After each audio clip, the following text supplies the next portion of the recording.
Chers collègues, la séance est ouverte.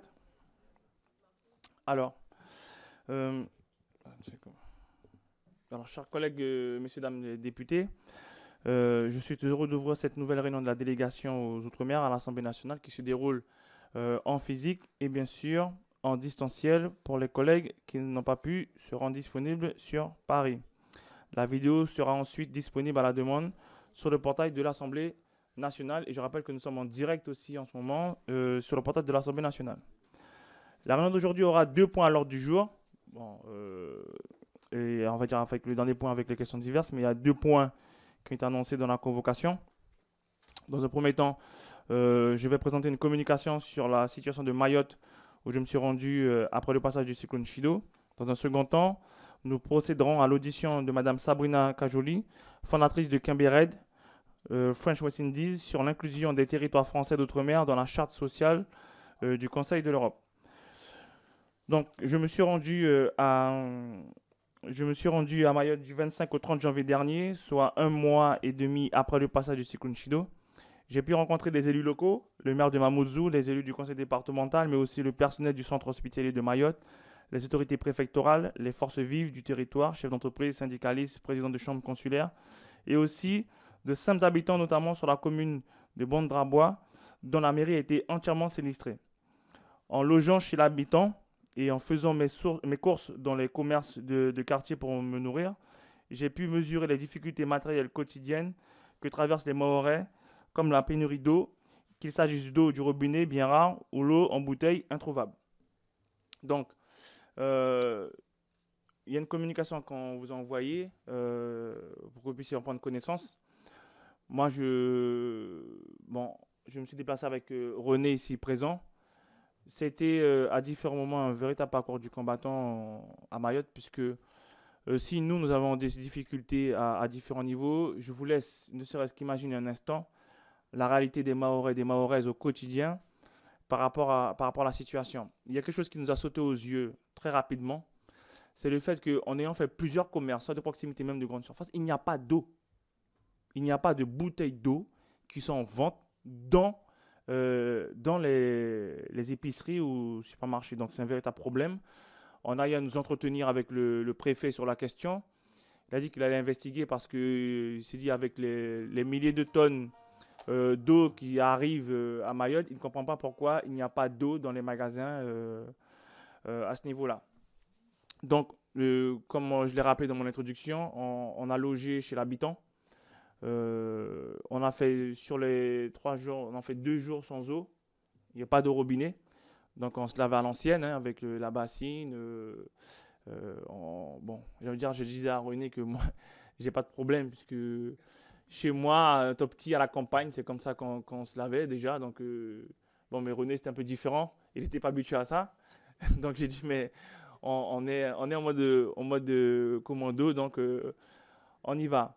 Je souris, mais moi je le prends avec du recul, mais il faut juste se dire que c'est ce que vit des centaines de milliers de nos compatriotes aujourd'hui, tout le temps. Nous, c'était sur une période donnée. Eux, c'est ce qu'ils vivent tout le temps. Et on parle quand même du 101e département français. D'accord. Donc la France se targue de dire qu'elle est une septième puissance mondiale, deuxième puissance par rapport à sa zone économique exclusive. Mais pour autant, il y a des compatriotes par centaines de milliers qui n'ont pas accès à l'eau. Ensuite, sur la question de la distribution des denrées alimentaires et de l'eau. Il y a un problème aussi, on a pu constater par nous-mêmes et en discutant avec le préfet. Il y a un problème sur l'acheminement des denrées alimentaires pour les populations. Il y a même des zones qui jusqu'au moment où nous sommes passés, qui n'avaient vu aucun secouriste en particulier. C'est pour vous dire comment nous, on s'est demandé comment fonctionne l'acheminement, l'organisation des distributions. Vous avez pu voir l'article du Monde qui est sorti, qui a mis un peu le feu aux poudres sur Mayotte ces derniers jours. Il y a une levée de bouclier de la part des maires de Mayotte avec un communiqué qui est sorti très clairement. Ils arrêtaient toute collaboration avec les services de l'État sur cette question-là. Donc je pense qu'il y a un réel souci. On ne sait pas trop ce qui se passe, mais véritablement, ça crée des difficultés majeures sur l'île et pour ses habitants. Ensuite, sur la question économique, on a rencontré plusieurs composantes du secteur économique. Bon, le constat est le même, hein. Juste pour parler par exemple, de la partie agricole, vous avez 80-90% de la production au niveau volaille qui est finie. C'est un très très gros coup d'arrêt. La relance va être compliquée. À savoir, il faudra que l'État, en matière d'accompagnement, soit vraiment au rendez-vous. Ce qui n'est peut-être pas forcément le cas lorsqu'on voit les dispositifs qui sont mis en place aujourd'hui pour Mayotte. Nous, on se pose la question de la stratégie qui va être celle de l'État, dans la reconstruction, mais aussi de la remise en route de tout le volet économique et social de Mayotte, parce que tout est à l'arrêt. Donc ça veut dire que les jours compliqués sont encore devant nous à Mayotte. C'est bien pour ça que dans la loi de programmation, qui doit venir, bien la loi dite Mayotte, qui doit arriver normalement pour le mois de mars, j'espère que des choses concrètes seront déclinées. Bon, on a pu rappeler aussi la réalité sociale avec le delta non négligeable de la différence qu'il y a entre Mayotte et l'Hexagone en matière de prestations sociales et autres. L'approche qu'il y a aussi au niveau l'aménagement du territoire, au niveau Mayotte, les routes, le port, l'aéroport. Donc toutes ces questions qui sont prégnantes depuis un petit moment déjà.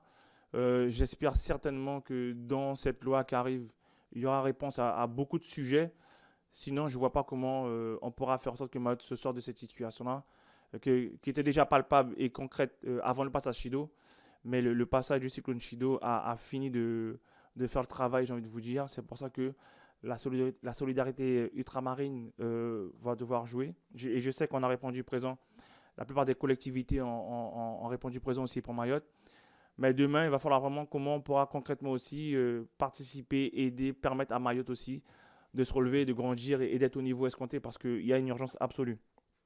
Je terminerai mon propos en disant que lorsque nous avons échangé avec le préfet sur la question de l'immigration, donc nous apporter des éléments assez concrets, ce qui pour moi corrobore un petit peu ma position personnelle, à savoir, il n'y a pas de difficulté pour les autorités françaises à reconduire pour les personnes qui sont, j'ai envie de dire, en délicatesse administrative, à les reconduire à Anjouan, je pars pour la partie comorienne. Ils n'ont pas de difficulté avec ça et ça se passe très bien, contrairement à ce que certains peuvent dire. Et par contre, il y a une vraie difficulté qui est quand même annoncée. C'est que pour la nouvelle filière migratoire qui vient des pays des Grands Lacs, donc de la partie africaine continentale, il n'y a pas d'accord diplomatique entre ces pays-là et la France, tels que la Somalie et les pays voisins. Il n'y a pas. Donc, lorsque ces personnes arrivent sur le territoire de Mayotte et qu'elles doivent être reconduites, elles ne peuvent pas, parce qu'il n'y a pas d'accord entre ces pays-là. Il y a un accord, il y a un fonctionnement qui a été établi entre la République démocratique du Congo et les autorités françaises. Donc, lorsque ce sont des ressortissants de la République démocratique du Congo, les policiers de la République démocratique viennent et fonctionnent avec la police française à Mayotte et participent à la reconduite de leurs ressortissants.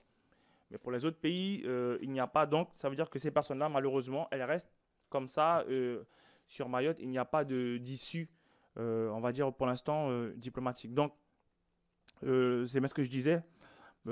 Mayotte aussi doit y avoir une réponse diplomatique, une réponse de coopération aussi avec les pays voisins. Qu'on le veuille ou non, il va falloir que la France trouve un accord avec Anjouan. Pour qu'on puisse arriver à une régulation, j'ai envie de dire, des flux migratoires venant d'Anjouan. Le préfet nous a confirmé qu'il y a une migration, mais en fait, c'est un jeu d'aller-retour incessant qu'il y a aussi, à l'instar de ce que peut connaître la Guyane avec le Suriname et le Brésil. Et ils ont même évalué, par rapport à différentes saisies et différents contrôles, qu'il y a annuellement, à minima, un échange économique à hauteur de 100 millions d'euros de façon informelle entre Anjouan et Mayotte. Ça veut dire que le jeu d'aller-retour se fait entre Anjouan et Mayotte. Et donc, à l'issue de ça, l'approche sur la question migratoire avec Anjouan doit effectivement avoir une particularité, j'ai envie de dire. Ça ne peut pas être juste un socle, un totem national sur lequel on viendra s'appuyer. Non, c'est une réalité complètement différente. Je rappelle que Mayotte est un territoire français, mais implanté dans l'archipel des Comores. Et à ce titre-là, on ne peut pas faire comme si Mayotte était juste isolé en autarcie dans un bassin géographique. Ça n'a aucun sens. Donc c'est ce que, en tout cas, nous, on essaie de faire comprendre au gouvernement et on verra où est-ce que ça va nous mener. Mais bon, globalement, les tensions qu'il y a sur l'île sur la question migratoire entre principalement les Comoriens et les Mahorais vient simplement du fait que il n'y a pas eu de gestion de la part de l'État de ces personnes-là sur le territoire. Ils ont laissé certains s'installer de façon informelle. On connaît dans la connaissance des bidonvilles. Et donc, à partir du moment où est-ce que vous laissez les gens se débrouiller par eux-mêmes sur le territoire, ben, Mayotte ressemble à ce niveau-là, en tout cas, à beaucoup de communes en Guyane aussi qui ont les mêmes phénomènes. Donc, nous, on a toujours dit à l'État, c'est à eux de gérer ces situations-là sur le territoire parce que la compétence migratoire, c'est une compétence régalienne et c'est la compétence intrinsèque de l'État. Ce n'est pas aux communes de faire ce rôle-là. Et malgré tout, je tiens à rappeler, malgré toutes ces tensions-là, j'ai pu voir des Mahorais et des Mahoraises venir en aide, en tout cas à ces personnes immigrées. C'est pas ce que certains peuvent dire, on n'est pas à la guerre civile, mais je pense que nous avons une population, des compatriotes qui vivent, pour eux, ils estiment être une injustice par rapport au fait que des personnes se soient installées comme ça de façon anarchique et derrière, ben, il y a des projets, des choses qui ne peuvent pas se faire. Donc, la discussion, elle est ouverte, elle est là, elle est devant nous. Il sera à nous aussi d'apporter des réponses aussi, mais pas forcément celles qui véhiculent depuis un certain temps les tensions, les oppositions. Donc, l'approche du préfet sur la question était assez pragmatique, assez réaliste et assez humaine sur un tel sujet qui est assez complexe, qu'on le veuille ou non. Et pour autant, ce n'est pas ce qui en découle forcément à l'échelle de la nation. Donc, encore une fois, nos territoires qui sont en première ligne de beaucoup de sujets, ce sera à nous de démontrer qu'on sait faire bien, on sait faire mieux, on sait faire autrement, que certains peuvent prôner à différents niveaux. Donc voilà en tout cas sur la situation de Mayotte de façon globale. Après, si vous avez des questions, je serai heureux d'y répondre, chers collègues.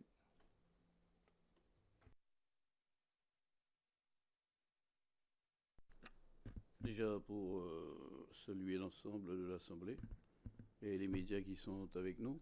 Déjà pour le président, pour te demander, est-ce que tu as l'impression que l'objectif de ta mission a été atteint en ce court séjour à Mayotte? Deuxième question maintenant. Quelle impression que tu as eue sur l'acheminement? Qui gère l'acheminement et qui gère la répartition des secours? Alors sur la première question, cher Elie, ces quelques jours à Mayotte nous ont permis de toucher du doigt une réalité qu'on parle, mais là, quand on la vit, c'est différent, c'est une chose. Mais est-ce que ce séjour nous a permis de prendre la mesure de tout prendre en compte dans la réalité de Mayotte? J'ai envie de te dire non. C'est pour ça qu'à la fin du séjour, après échange avec plusieurs Mahorais, Mahoraises, il a été convenu que l'on revienne, que je me suis engagé à revenir sur l'île, à rester un peu plus longtemps et même à faire un déplacement sur Anjouan pour comprendre aussi un certain nombre de choses. Parce que si on veut bien comprendre ce qui se passe à Mayotte aussi, il faut comprendre que le rôle d'Anjouan aussi va être déterminant pour l'avenir Mayotte sur la question. Ensuite, c'est l'État qui s'occupe de tout. L'organisation, l'acheminement, c'est l'État qui est à la manœuvre. Ensuite, l'État a voulu mettre comme dispositif d'avoir comme relais pour les communes au travers des collectivités. D'accord? Bon, comme je dis, vous avez vu le communiqué qui est sorti de la part de l'association des maires de Mayotte, où est-ce qu'ils suspendent toute collaboration en la matière avec l'État, parce qu'ils n'ont pas du tout apprécié l'article du Monde qui est sorti, qui met en exergue potentiellement des malversations à ce niveau-là, mais c'est bien l'État qui gère toutes ces choses-là. D'accord? Qu'il n'y ait pas d'ambiguïté en la matière. Mais après, c'est le relais dans les communes, c'est là que la chose n'est peut-être pas très claire. Collègue Gums. Oui, bonjour à tous. D'abord, une question ponctuelle. Quelle eau vous avez bu s'il n'y avait pas d'eau en bouteille et d'eau au robinet? Voilà. Deuxièmement, je pense que la reconstruction sera longue. Euh, je le sais par expérience, nous n'avons pas encore fini la reconstruction de Saint-Martin dans le poste Irma. Pendant la discussion autour de la loi d'urgence Mayotte, beaucoup ont insisté sur le fait qu'il fallait au mieux faire reconstruire Mayotte par les entreprises mahoraises et par les Mahorais. Le problème, c'est que la tâche est grande et je ne sais pas, ou en tout cas, je crois savoir que les Mahorais ne suffiront pas à eux seuls pour la reconstruction, tant la tâche est grande. D'autant plus, mais là, il me manque une information, je ne connais pas la structure du monde du travail à Mayotte. Est-ce que ceux qui sont au chômage, est-ce que la force de travail dans le secteur du bâtiment est suffisamment importante pour bénéficier et profiter de ces mannes qui vont être déversées à l'occasion de la reconstruction? Si ça n'est pas le cas, je pense qu'il y a une chose utile à faire dans l'urgence. La phase d'urgence, d'ailleurs, va durer une bonne année, à mon avis. Mais il y a une chose importante à faire, c'est de préparer la workforce, la force de travail, les employés, les ouvriers qui seront utiles et nécessaires pour la reconstruction. Il existe des formations courtes de 9 mois, de 12 mois, pour former, par exemple, des ouvriers polyvalents du bâtiment ou des personnels qui peuvent rentrer dans ce monde-là du travail et puis progresser éventuellement en qualification sur le tas. Est-ce que vous avez perçu que c'était une chose qui était réfléchie? Comment faire reconstruire par les Mahorais de manière efficace?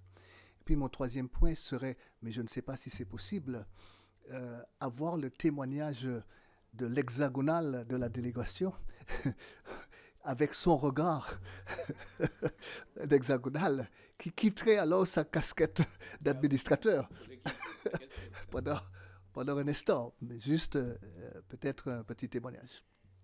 Voilà. Sur la première question, quelle eau avons-nous bu? C'était de l'eau, les petites bouteilles que l'on récupérait lorsqu'on allait dans les réunions officielles. On les récupérait, on partait avec... on partait avec... on nous donnait pour boire là, mais on ne buvait pas. On partait avec lorsqu'on résidait. Et un autre endroit, on avait une réunion, on avait réussi à avoir une grande bouteille d'eau. Et puis quand on se la partageait... Donc, parce que dans les magasins, il n'y avait pas d'eau. Il ne faut pas se raconter des histoires. Hein. Ça, c'est la première question. La deuxième question,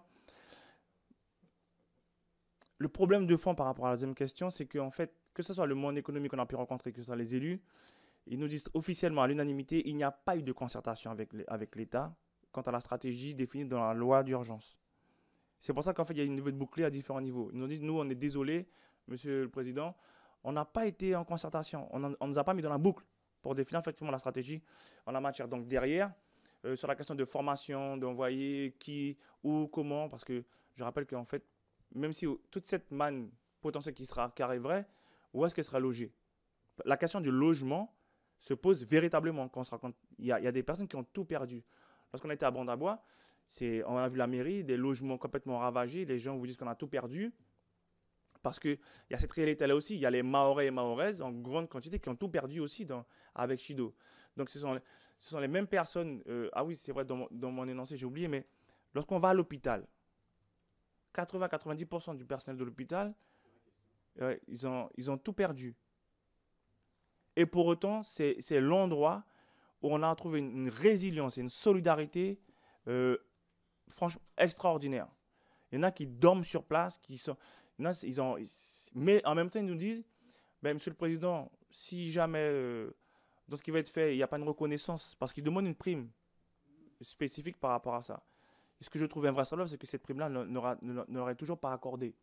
Là-dessus, bon, il va falloir qu'on puisse aussi se positionner clairement là-dessus. S'il n'y a pas une reconnaissance du dévouement qu'a pu être celui du personnel hospitalier de Mayotte, c'est qu'il y a un réel problème dans la République française aujourd'hui. Je vous le dis très clairement. Et donc, toutes ces personnes qui ont perdu aussi sont toujours en première ligne à faire face à tous les besoins.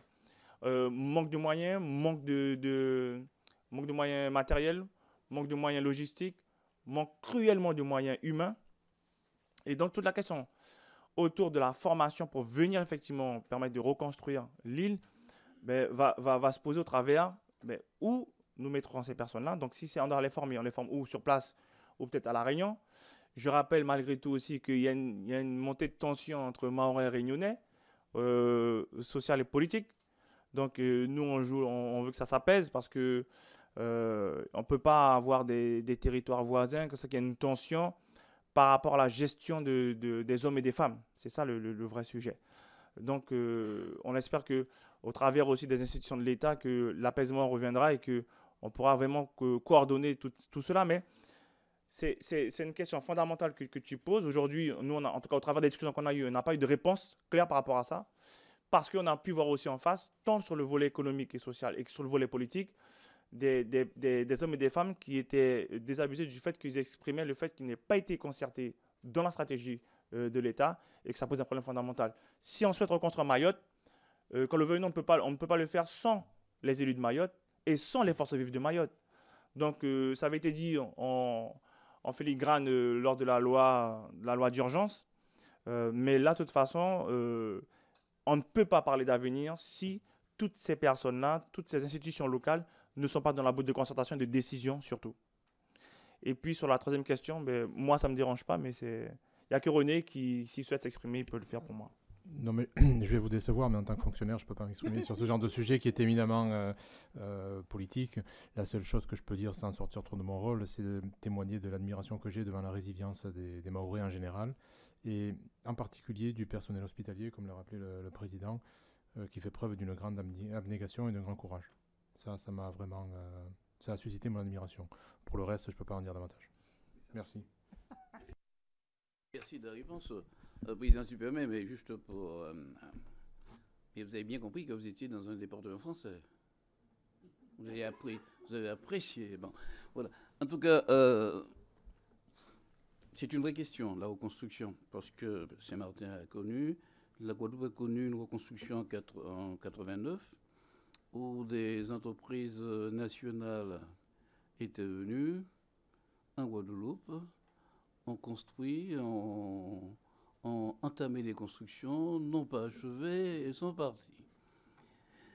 Il va y avoir manifestement, et on le souhaite, une injonction ou disons de l'argent, un impact financier.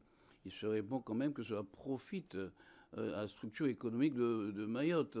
Et on a l'impression, l'histoire nous montre que chaque fois qu'il y a ce genre de choses, il y a juste un transfert. Le national s'organise pour que ce soit le national qui vienne récupérer la manne financière et cela ne profite pas au territoire pour la reconstruction. Mais et ce que la question que je voulais poser, c'est que le président, c'est la partie, disons, de l'hôpital, des soins, du nombre de blessés, mais est-ce que les élus t'ont donné une information sur le nombre de morts à peu près ressentis, répertoriés? Parce que là, il y a une espèce de truc, c'est bizarre qu'il y ait eu seulement une trentaine, c'est ça?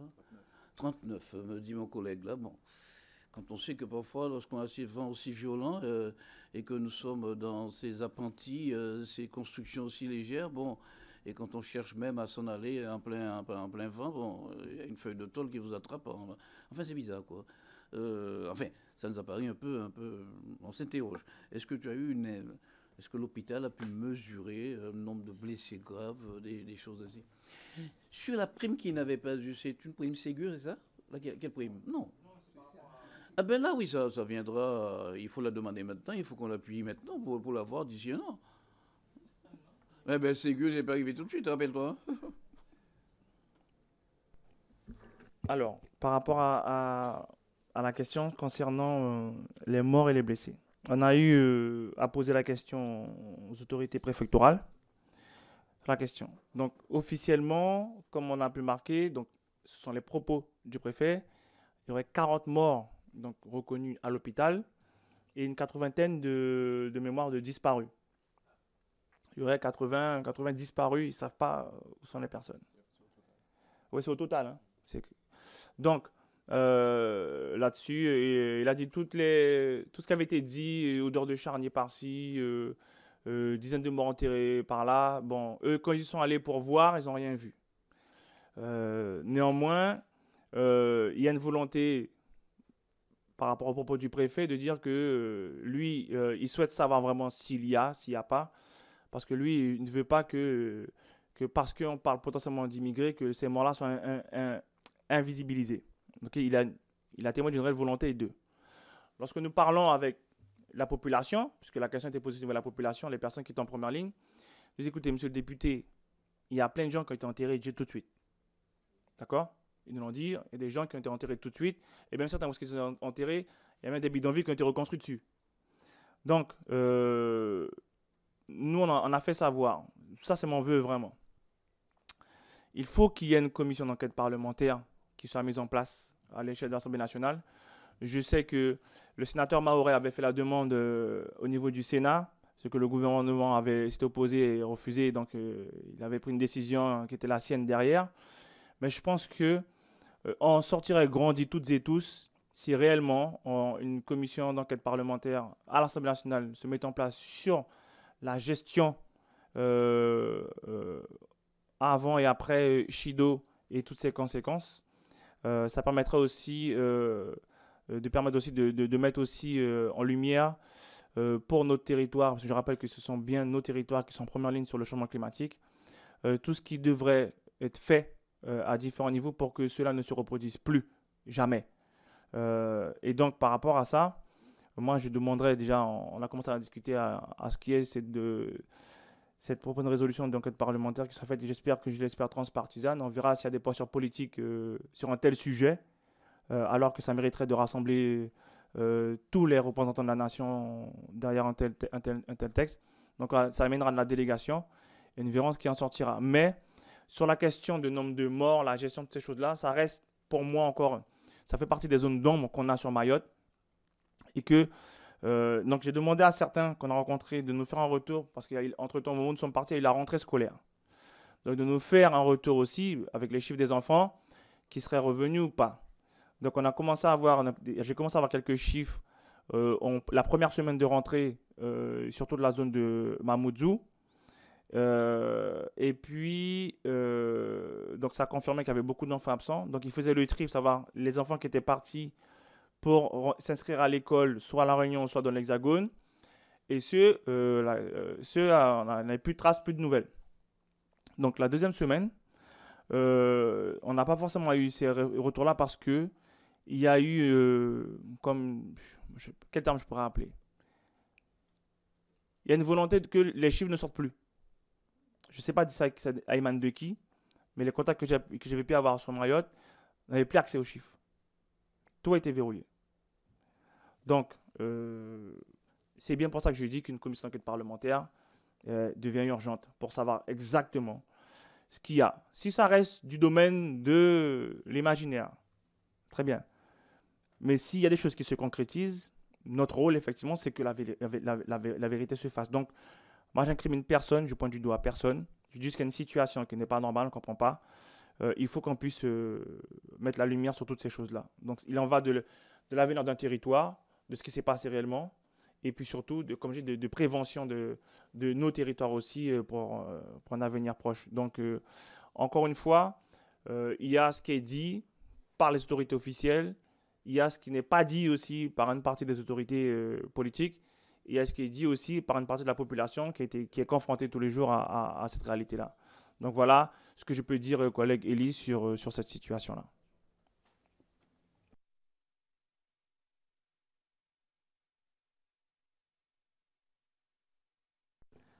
Collègue Nilor. Non, ça, moi, je voudrais juste réagir sur le dernier aspect de ton intervention. Il faut savoir que j'ai été porteur de cette proposition de création d'une commission d'enquête parlementaire sur la gestion par l'État des risques majeurs dans ce qu'on appelle les Outre-mer. On sait le sort qui a été réservé à cette proposition qui a été votée à l'Assemblée nationale. On sait comment les choses se sont passées.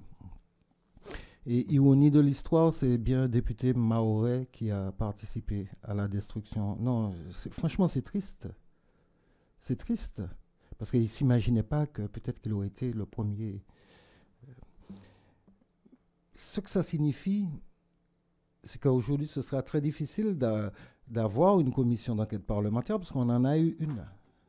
Et il y a des délais incompressibles entre de 3 ans sur le même sujet pour une commission d'enquête parlementaire. Donc, on peut avoir une commission sur ce qui s'est passé précisément à Mayotte, mais sur tout ce qui concerne la prévention, les moyens qui sont mis à disposition des politiques publiques, de l'État et des collectivités pour savoir si les moyens sont à la hauteur des enjeux.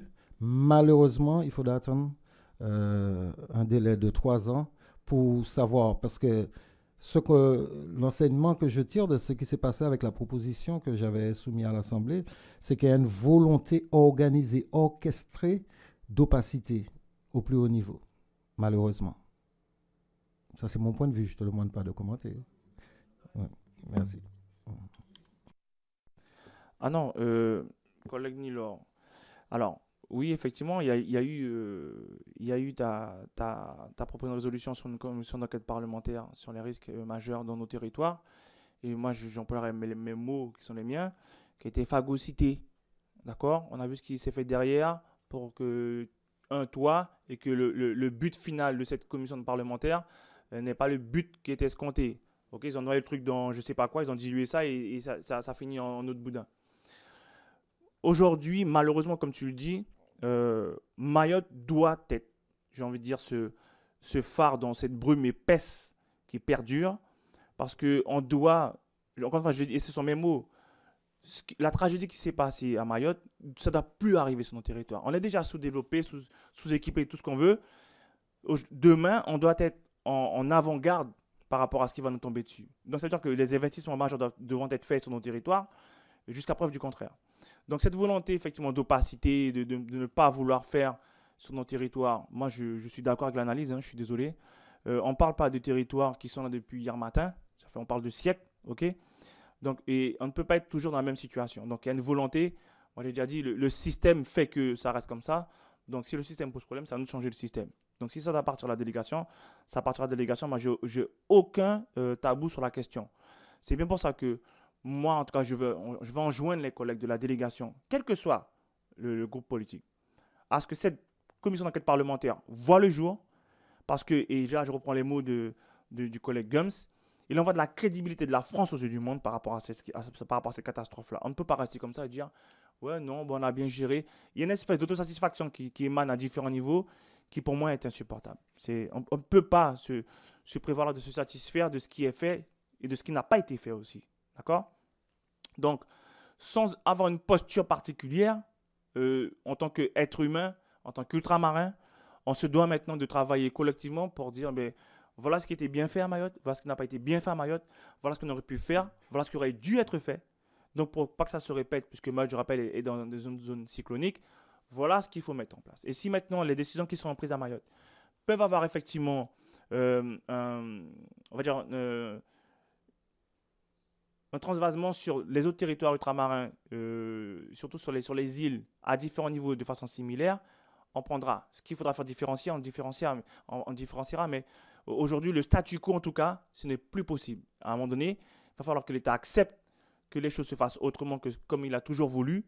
Et encore une fois, nous, ultramarins, on se doit effectivement d'être cette partie différente, mais qui pourra démontrer que cette partie différente a beaucoup à amener à toute une nation.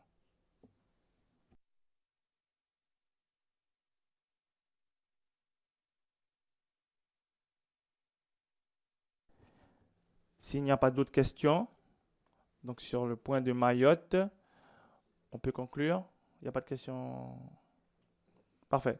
Donc sur le point Mayotte, donc c'est bon. Ensuite, vient le point. Je ne vais pas vous dire de bêtises. Voilà. Nous allons maintenant aborder le second point de l'ordre du jour, l'audition de Mme Sabrina Kajoli, fondatrice de Cambie-Red Fresh West Indies, sur l'inclusion des territoires français d'outre-mer dans la Charte sociale européenne du Conseil de l'Europe. Madame Kajoli, vous êtes juriste spécialisée en droit de l'homme et en droit européen. Vous avez assisté la Fédération internationale des droits de l'homme l'année dernière dans la rédaction d'une réclamation relative principalement à la privation d'eau potable en Guadeloupe ainsi qu'au manque de mesures préventives et curatives effectives pour les personnes exposées aux conséquences du chlordécone. Dans sa réponse adressée au Conseil de l'Europe, le gouvernement français a jugé cette réclamation irrecevable, arguant que selon vous, le champ d'action de la Charte sociale européenne se limitait au territoire métropolitain. Vous considérez donc que la procédure qui est aujourd'hui en cours devant le Conseil de l'Europe a un caractère historique pour les territoires ultramarins qui risquent d'être exclus du champ d'application de la Charte sociale européenne. Nous vous avons donc demandé de venir nous présenter votre position ainsi que les conséquences qu'aurait pour les Outre-mer le fait d'être exclu de la Charte sociale européenne. Je vais vous donner la parole pour un bref exposé liminaire avant que nous puissions procéder ensuite à un échange de questions-réponses avec les membres de la délégation. Madame Sabrina Kajoli, vous avez la parole.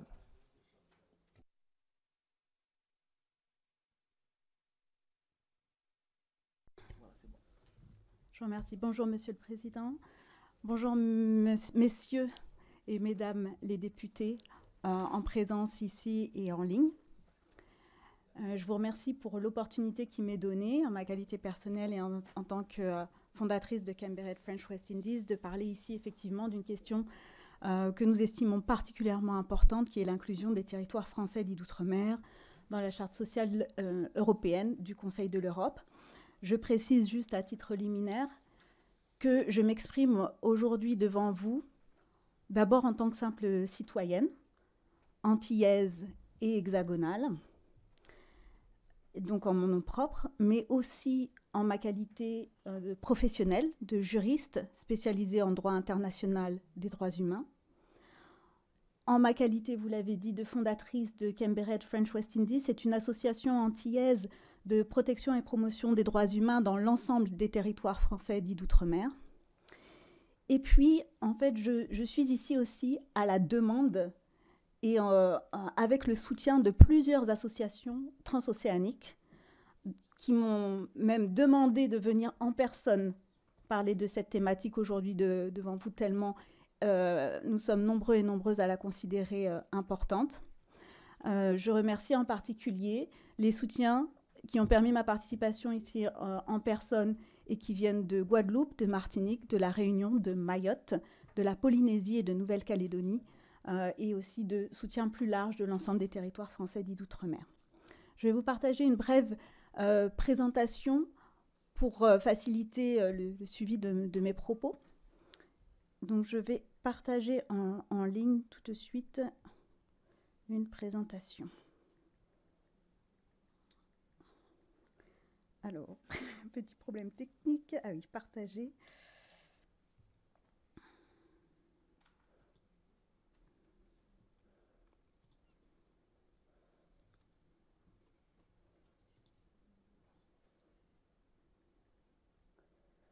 Est-ce que la présentation est bien visible en ligne aussi? Oui, d'accord. Je vais mettre... Oui, tout voilà. à fait. Oui, oui, on la voit. Parfait, merci. Alors, je viens vous présenter effectivement la question de l'inclusion des territoires français dits d'outre-mer dans la Charte sociale européenne, qui est une question juridique, mais plus qu'une question juridique, c'est un cri qui vient de loin, qui vient des 11 territoires français dits d'outre-mer, à travers 5 continents, 4 océans. On parle de 3 millions de personnes ici. La Charte sociale européenne, c'est un traité du Conseil de l'Europe. Donc je précise juste que le Conseil de l'Europe, c'est l'organisation internationale qui protège les droits humains et qui est distincte de l'Union européenne, qui est basée à Strasbourg et qui est souvent connue principalement pour la Cour européenne des droits de l'homme, qui est la gardienne de la Convention européenne des droits de l'homme, mais qui est aussi l'organisation gardienne de la Charte sociale européenne, dont le respect est garanti par le Comité européen des droits sociaux. Et la Charte sociale européenne est donc un traité international des droits humains qui garantit tout ce qui est droits économiques et sociaux fondamentaux. Donc là, on parle emploi, protection sociale, protection contre la pauvreté, ce que nous appelons ici en ce moment, surtout lutte contre la vie chère, l'éducation, le logement, la santé, l'eau, on vient d'en parler pour Mayotte, c'est une préoccupation dans de nombreux territoires, y compris la Guadeloupe, l'environnement, la non-discrimination de façon générale. Donc des questions vraiment fondamentales. Mais celui qui vous en parlera le mieux, c'est l'ambassadeur, représentant permanent de la France auprès du Conseil de l'Europe, Monsieur Pape Ndiaye, dont je voudrais vous projeter l'allocution. Ce sera juste 2 minutes.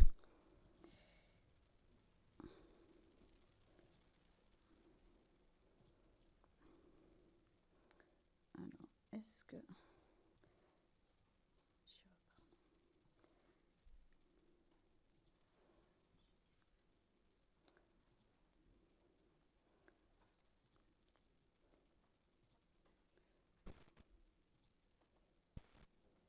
Est-ce que vous voyez bien et entendez bien?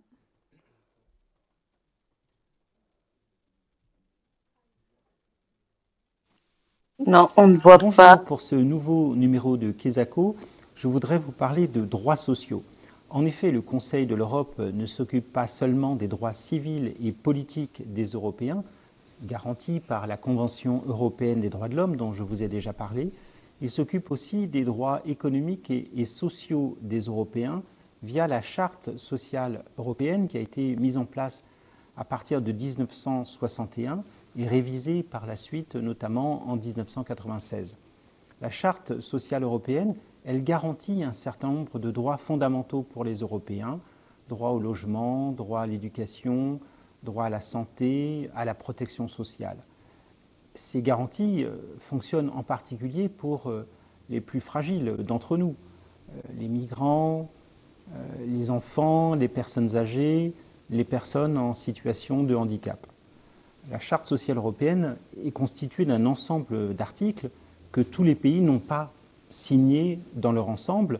Seuls 3 pays, dont la France, ont signé tous les articles de la Charte sociale européenne. Les pays annoncent qu'ils adhèrent à tel ou tel article de la Charte et donc montent leur niveau de protection sociale ou de garantie de droits sociaux pour les personnes qui résident dans ces pays.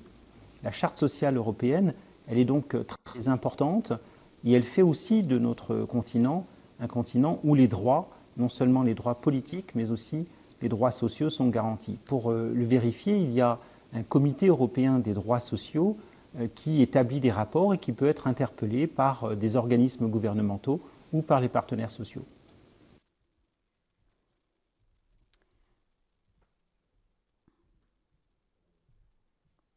Voilà, je tenais à vous présenter cette vidéo qui date seulement d'il y a 2 semaines et qui, en fait, montre l'importance que la France accorde aux droits humains en général, aux droits sociaux en particulier, à cette charte sociale européenne. Toutefois, et je reviens brièvement à ma présentation.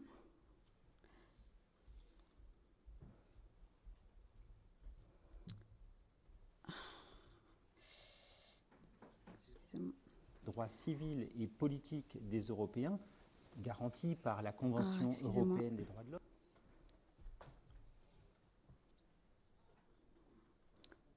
Est-ce que vous voyez bien à nouveau? Non.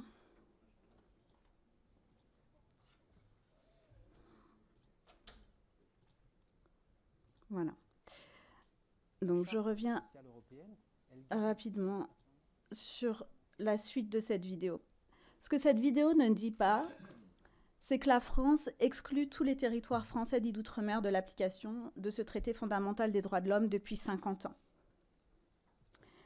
Pourquoi et comment? Parce que en 1961, lorsque la France a contribué à la rédaction de ce texte, il a été prévu d'en limiter son application au seul territoire dit métropolitain, sauf si une déclaration expresse était faite pour étendre son champ d'application. Or, la France n'a jamais fait cette déclaration. Elle a préparé une déclaration en ce sens dans les années 80, mais ne lui a pas donné force obligatoire. Et en 2024, comme vous le disiez tout à l'heure, Monsieur le Président, la France a reconnu explicitement cette exclusion en s'opposant au premier recours fondée sur la Charte sociale européenne qui émanait d'un territoire français dit d'outre-mer, à savoir la réclamation collective qui concerne l'eau potable en Guadeloupe et le chlordécone aux Antilles, portée par la Fédération internationale pour les droits humains avec le soutien de la Ligue des droits de l'homme et à la demande de Camber Red French West Indies. Quelles sont les conséquences de cette situation ? La Commission nationale consultative des droits de l'homme est venue dans une déclaration publique en septembre 2024, donc récemment, confirmer que cette situation était contraire à la Constitution française d'une part, contraire au droit international des droits humains.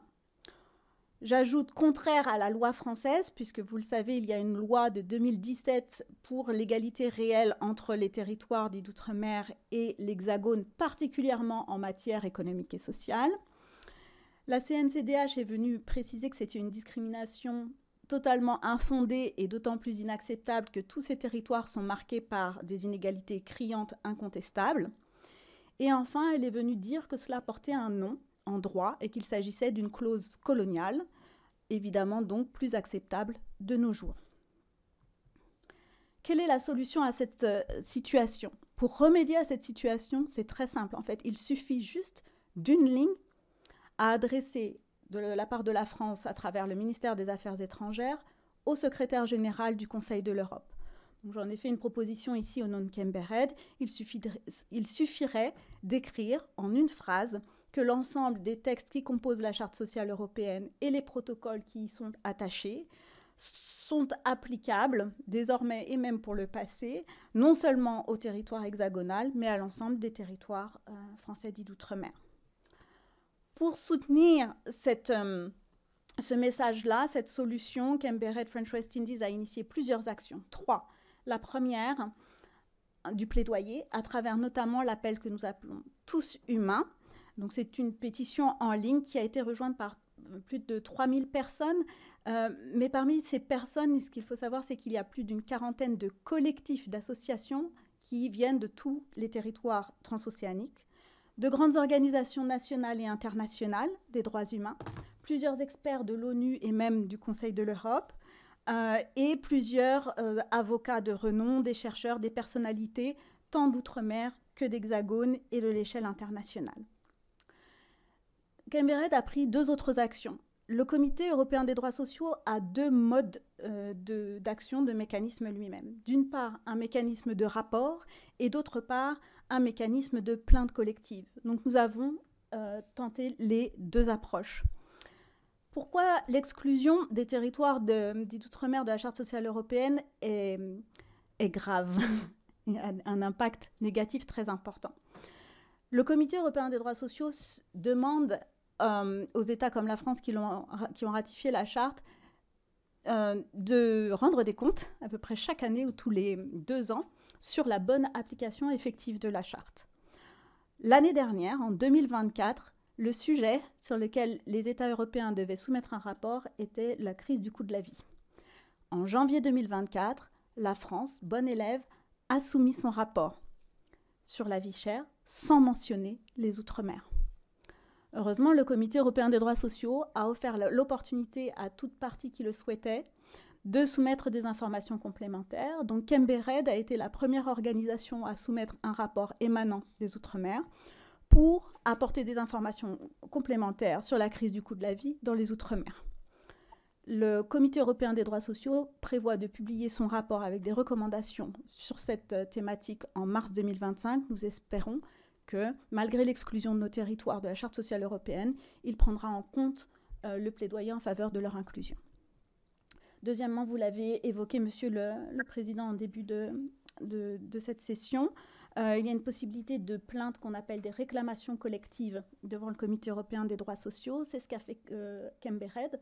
Nous avons donc déposé un recours le 18 mars 2024, mais effectivement, la France là est venue confirmer explicitement l'exclusion des territoires de la Charte sociale européenne en s'opposant à ce recours. La décision du Comité européen des droits sociaux est imminente et nous espérons qu'il passera outre en fait cette opposition de la France et déclarera le recours recevable. Mais sans attendre cette décision, nous espérons des mesures au niveau national français en faveur de l'inclusion de ces territoires. Les enjeux sont importants éthique, c'est une question de réhabilitation de nos populations et de leurs droits. C'est une question juridique, on l'a vu tout à l'heure, nous sommes en pleine illégalité. C'est une question pratique, en termes d'égalité effective des droits dans les territoires. C'est aussi une question politique, diplomatique et réputationnelle pour la patrie des droits de l'homme.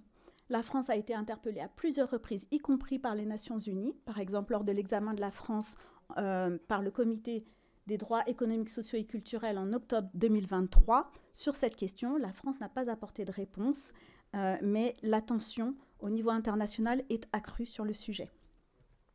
Enfin, quel impact? Pourquoi faire tout cela? Qu'est-ce que ça changera pour les populations et pour nos territoires? Eh bien, ça ne changera pas toute la situation des droits des ultramarins du jour au lendemain et de façon drastique. Mais ce serait un pas dans la bonne direction pour une protection accrue, vraiment, dans l'ensemble des territoires. Pourquoi? Parce que ça apporterait des garde-fous supplémentaires. Au niveau européen, le Comité européen des droits sociaux pourrait avoir ce double contrôle dont je vous ai parlé à travers des rapports périodiques et à travers le système de plainte collective pour encourager la France à vraiment appliquer les droits économiques et sociaux dans les Outre-mer.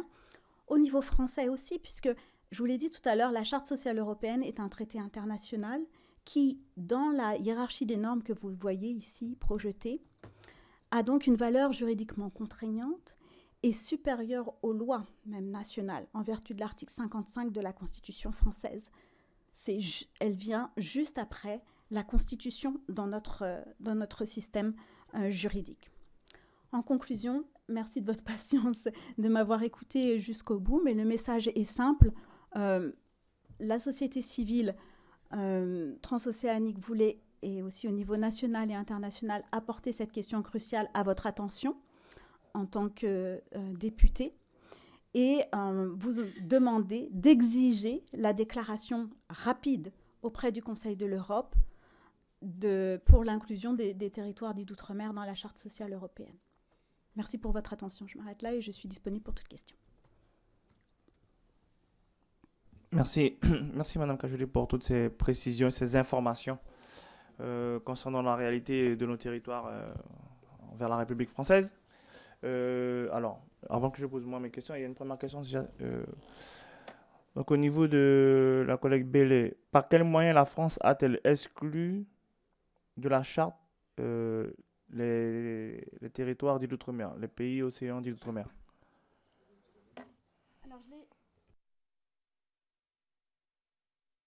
Merci.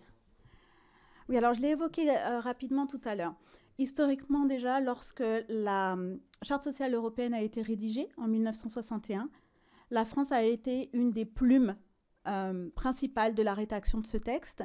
Et les travaux préparatoires de ce texte montrent qu'il y a eu une entente avec d'autres États européens comme le Royaume-Uni pour exclure à l'époque les territoires dits ultramarins, en prévoyant que ce texte soit écrit d'une façon assez insolite pour un traité des droits de l'homme. Normalement, un traité des droits de l'homme s'applique à toute la population, sans exception, sauf vraiment réserve justifiée. Là, ça a été écrit à l'inverse. La Charte sociale européenne précise qu'elle ne s'applique qu'au territoire métropolitain, sauf si un État vient préciser qu'il veut en étendre l'application à d'autres territoires. Et en fait, la France n'a jamais fait cette déclaration. Si vous voulez de plus en plus des détails, je peux vous expliquer comment, mais je peux vous assurer que ce n'est malheureusement pas un oubli, mais un choix délibéré que de ne pas avoir fait cette déclaration.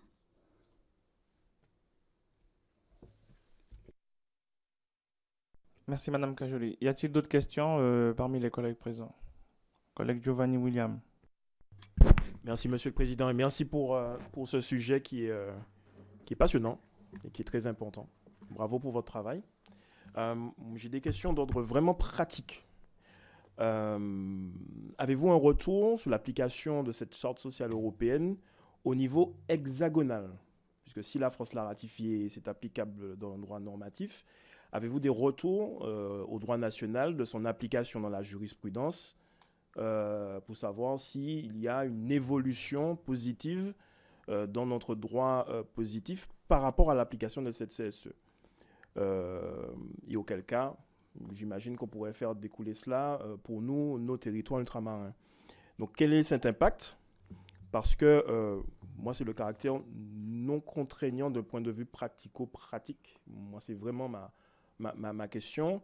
Je sais que même au niveau français, sauf erreur de ma part, au niveau français, de la jurisprudence française, certains des articles de cette charte sociale européenne ne sont pas, certains de ces articles ne sont même pas considérés par la jurisprudence au niveau national.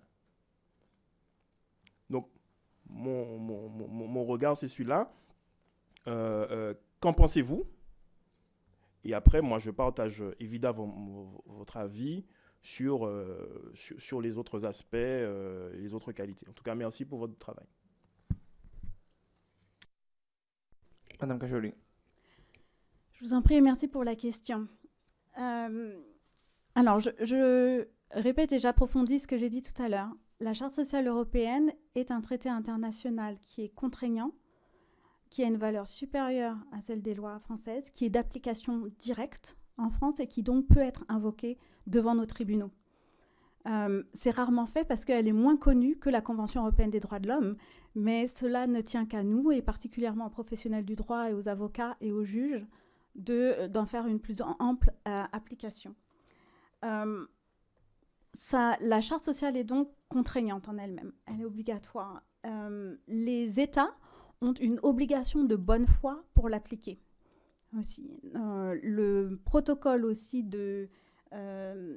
qui vient compléter la Charte sociale européenne pour introduire des réclamations collectives est aussi un traité international contraignant à valeur obligatoire.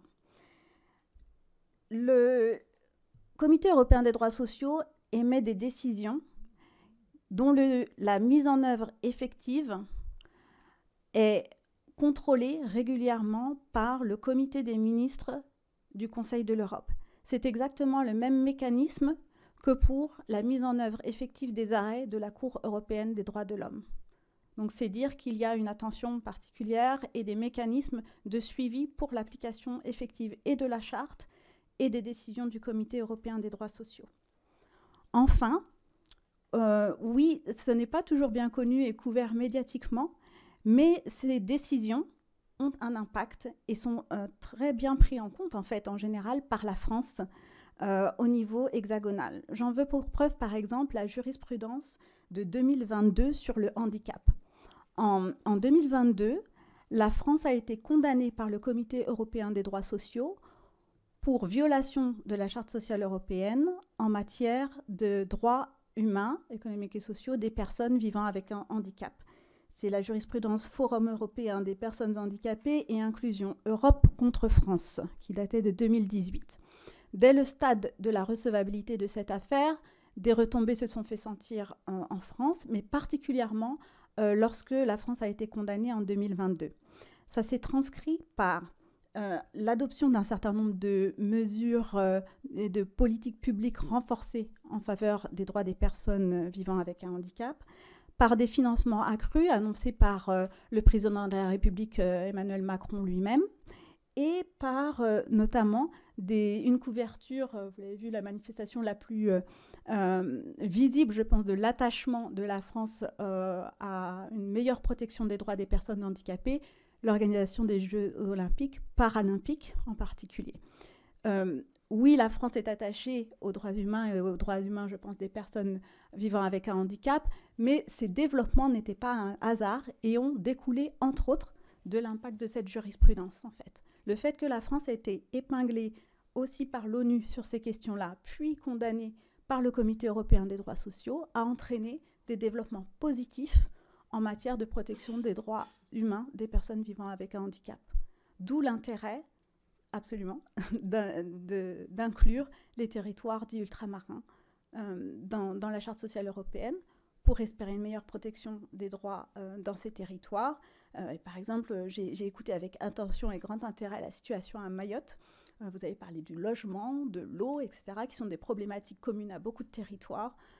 Cette inclusion permettrait d'avoir un suivi continu de la protection de ces droits et potentiellement aussi des recours en justice sur ce fondement. La collègue Bélé, en visio, a levé la main.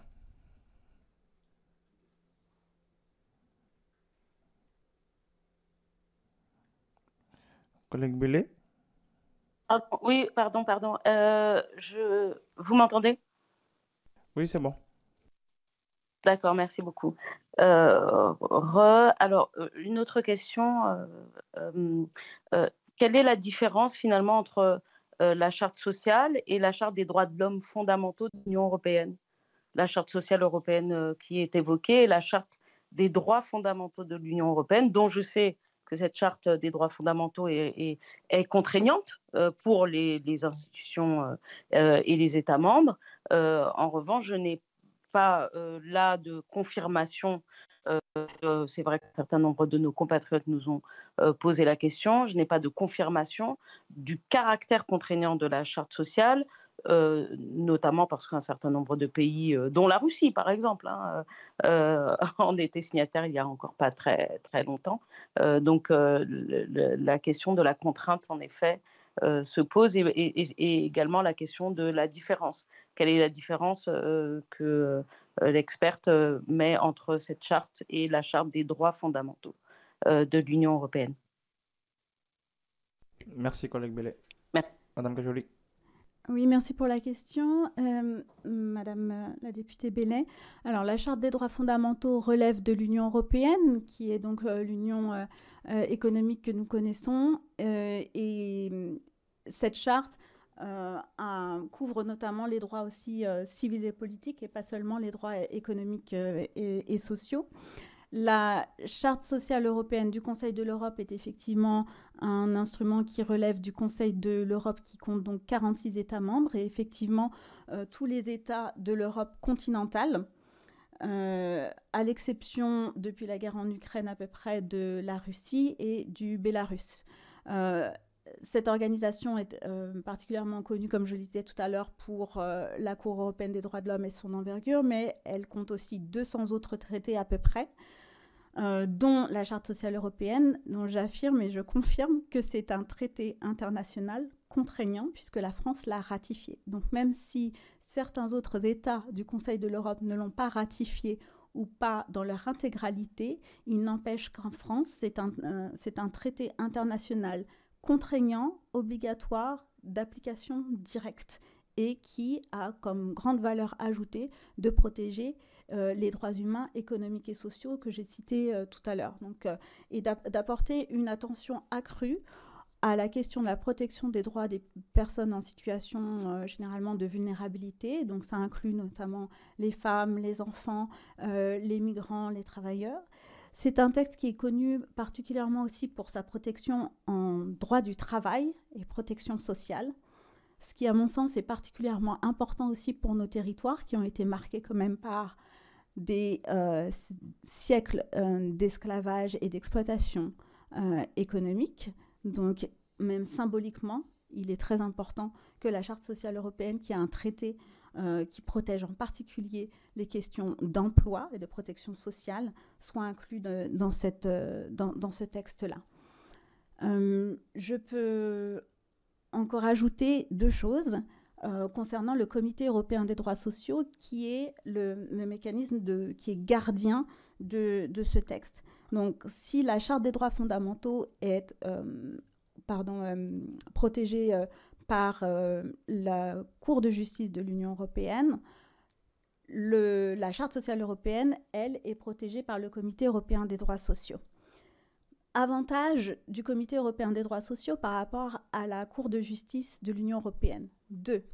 Le premier, comme je vous le disais tout à l'heure, il y a ce système de rapport périodique, c'est-à-dire que même en l'absence de tout conflit, de toute action en justice, le Conseil de l'Europe s'assure qu'un pays comme la France, à travers un contrôle continu, si vous voulez, met bien en œuvre la charte. C'est un mécanisme de contrôle continu de l'application des droits économiques et sociaux en France, et on l'espère dans les territoires dits d'outre-mer. Deuxième avantage, la Cour de justice de l'Union européenne, comme beaucoup de cours européennes et internationales, comme la Cour européenne des droits de l'homme, exige d'avoir épuisé les voies de recours internes, en fait, pour pouvoir y accéder. Donc il faut être allé jusqu'en Cour de cassation ou en Conseil d'État. Le Comité européen des droits sociaux, à travers ses réclamations collectives, n'a pas cette exigence. On peut y aller directement, effectivement, monsieur le député. Il n'y a pas besoin d'épuiser les voies de recours. c'est un avantage considérable. Ça permet donc de normalement pouvoir traiter de questions de façon urgente. Ça permet de traiter de questions collectives aussi. Pour ce qui est de la CJUE ou de la Cour européenne des droits de l'homme, on parle de requêtes individuelles. Donc ce sont des personnes individuelles qui doivent démontrer qu'elles ont un préjudice particulier, c'est leurs droits propres qui ont été violés. Devant le Comité européen des droits sociaux, on parle de questions collectives sans que des parties aient à se constituer dans le dossier. Donc ça a à la fois un impact très large parce qu'on parle de questions, de thématiques collectives, donc typiquement l'eau par exemple, typiquement l'environnement, etc., sans avoir à constituer des dossiers particuliers correspondant aux personnes dont les droits sont violés. En plus, ce mécanisme permet aussi, et c'est ce que nous avons demandé à travers la réclamation collective portée par la FIDH, des mesures immédiates. C'est-à-dire que même au stade de la recevabilité, le comité peut décider de mesures d'urgence dans l'attente d'une décision sur le bien fondé. C'est dire comme ce mécanisme peut être intéressant. Dans notre cas, par exemple, sur l'eau potable en Guadeloupe, nous demandons donc que le Comité européen des droits sociaux envisage des mesures immédiates, donc d'exhorter la France à distribuer des citernes de récupération d'eau publique ou de pluie, de distribution d'eau potable, l'allègement des factures ou leur annulation compte tenu du fait que le service n'est pas rendu, une information publique en temps réel, etc. Sur le chlordécone, on demande une traçabilité du chlordécone dans l'alimentation. Donc nous espérons que cette question pourra être entendue et sera couronnée de succès, mais quand bien même ça ne le serait pas, ça vous donne une idée quand même de l'intérêt de ce mécanisme par rapport à d'autres mécanismes européens et internationaux. Collègue Nilor. Oui, merci, Président. Merci, Madame, pour ce remarquable plaidoyer. Et je pense parler au nom de tous mes collègues. Nous sommes prêts à travailler avec vous pour pousser la France dans ses derniers retranchements, s'il le faut, mais pour accéder, ne serait-ce que symboliquement, à cette charte, parce qu'il en va de la reconnaissance quelque part, pas systématiquement par les autres, mais par nous-mêmes, de notre humanité. Donc, nous sommes en phase et on est prêt à travailler, à se battre pour ça. J'ai une question. C'est pourquoi la France s'entête-t-elle à nous exclure de cette charte? Parce que en termes d'image, c'est pas favorable, c'est pas positif. On peut même parler, vous avez parlé de clauses plus ou moins coloniales. L'exclusion, ça traduit une forme de colonialisme ou de colonialité. C'est contraire au principe même de la Constitution. Et pourquoi la France prend le risque et s'entête à nous maintenir en dehors du cadre de cette charte? Et une question qui est très liée à ça, j'aimerais bien savoir ce qu'il en est de l'application de cette charte ou de l'intégration dans cette charte des régions ultra-périphériques de l'Espagne et du Portugal, comme les Canaries, Madère ou les Açores. Parce que s'il s'avère que ces pays-là, l'Espagne et le Portugal, intègrent, on va dire, entre guillemets, leur colonie à cette charte, c'est encore plus honteux pour l'État français. Pour compléter, le collègue Castor. Oui, en fait, le Conseil de l'Europe, c'est dans l'enceinte du Conseil de l'Europe que la charte est validée. La France est censée être une et indivisible. Comment le Conseil de l'Europe peut accepter que l'un de ses membres signe et définit le périmètre qui n'est pas le périmètre de sa Constitution? J'ai été clair?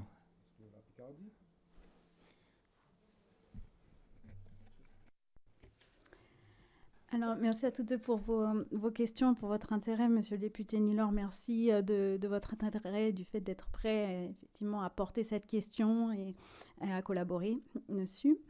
Je ne peux qu'abonder dans votre sens concernant l'importance de ce texte.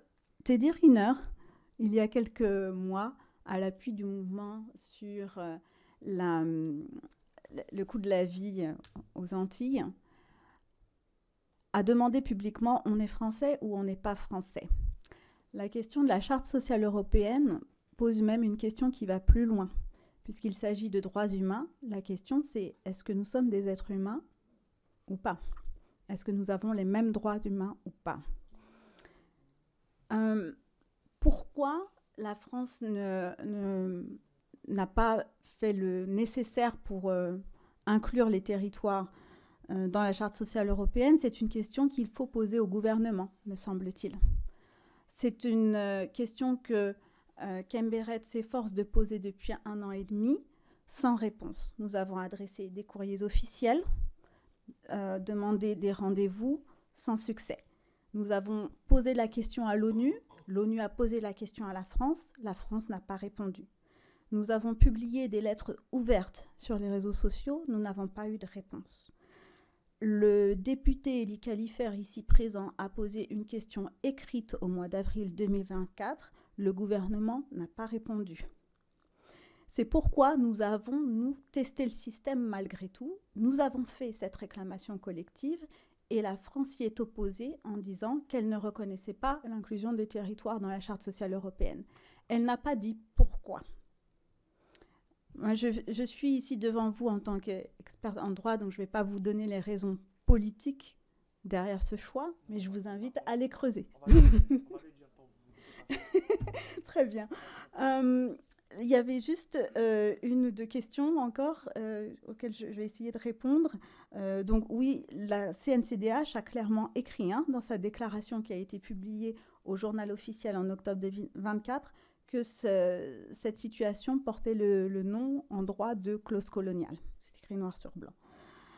Qu'en est-il des autres États européens du Conseil de l'Europe qui ont des territoires dits ultramarins? À notre connaissance, ils ont tous au moins partiellement inclus leur territoire dans la Charte sociale européenne. Soit ils en ont fait la déclaration, soit ils ont, comme c'est le cas par exemple des Pays-Bas, prévu un tel niveau d'autonomie de ces territoires que c'est eux-mêmes qui signent et ratifient la Charte et en acceptent ou pas les dispositions, puisqu'effectivement la Charte sociale européenne a cette particularité qu'on peut choisir les dispositions par lesquelles on est lié. La France, comme l'a dit l'ambassadeur Pandiaï dans la vidéo, a accepté l'ensemble des dispositions. Mais donc, pour des territoires comme Aruba, Curaçao, Bonaire, ce sont eux qui font ce choix-là d'adhérer ou pas à la Charte sociale européenne. D'autres États encore n'ont pas forcément explicitement intégré les territoires ultramarins, mais ils ne se sont pas opposés à leur inclusion de facto, je dirais, soit en organisant des conférences sur le sujet qui incluaient ces territoires, soit en les intégrant dans leurs rapports nationaux soumis au Comité européen des droits sociaux. Je ne sais pas s'il y a eu, je vous avoue, là, de réclamations collectives qui émanaient de ces territoires, mais en tout cas, je n'ai pas entendu parler non plus d'États européens qui se seraient opposés à une réclamation collective émanant de ces territoires-là.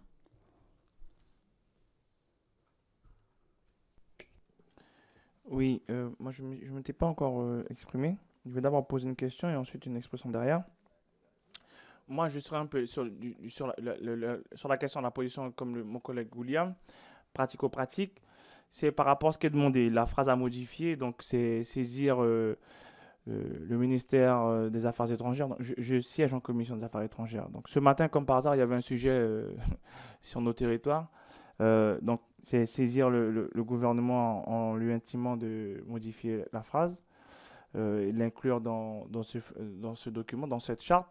Quel sera l'impact concret, je veux dire positivement pour nos territoires, une fois que cela sera écrit, intégré dans la charte? qu'est-ce que nos ressortissants de nos territoires peuvent espérer de s'inscrire sur nos territoires dans ces chartes-là, de façon concrète, hein. Et puis après, je serai sur l'expression politique qui est la nôtre. En tout cas, c'est ce que moi, ce sera la mienne. Le collègue Nilor a demandé pourquoi la France s'acharne à ne pas. J'ai envie de dire, cher collègue, à un moment donné, je pense, tu es là bien plus longtemps que moi. J'ai été élu première fois en 2022, une deuxième fois en 2024. Ça fait 2 ans et demi à peu près aujourd'hui, si je ne me trompe pas en calcul, Jean-Victor. Ouais. Oui, non, mais je ne suis plus à ça de me poser des questions. C'est fini. Moi, j'y vois une volonté de ne pas faire, de ne pas vouloir faire, tout simplement. Donc, c'est à nous de savoir maintenant comment on fait autrement. Moi, je ne suis plus là à demander à l'État pourquoi tu ne veux pas faire, pourquoi ce n'est pas appliqué chez moi. Tu ne veux pas faire, d'accord. Tu ne veux pas appliquer, d'accord.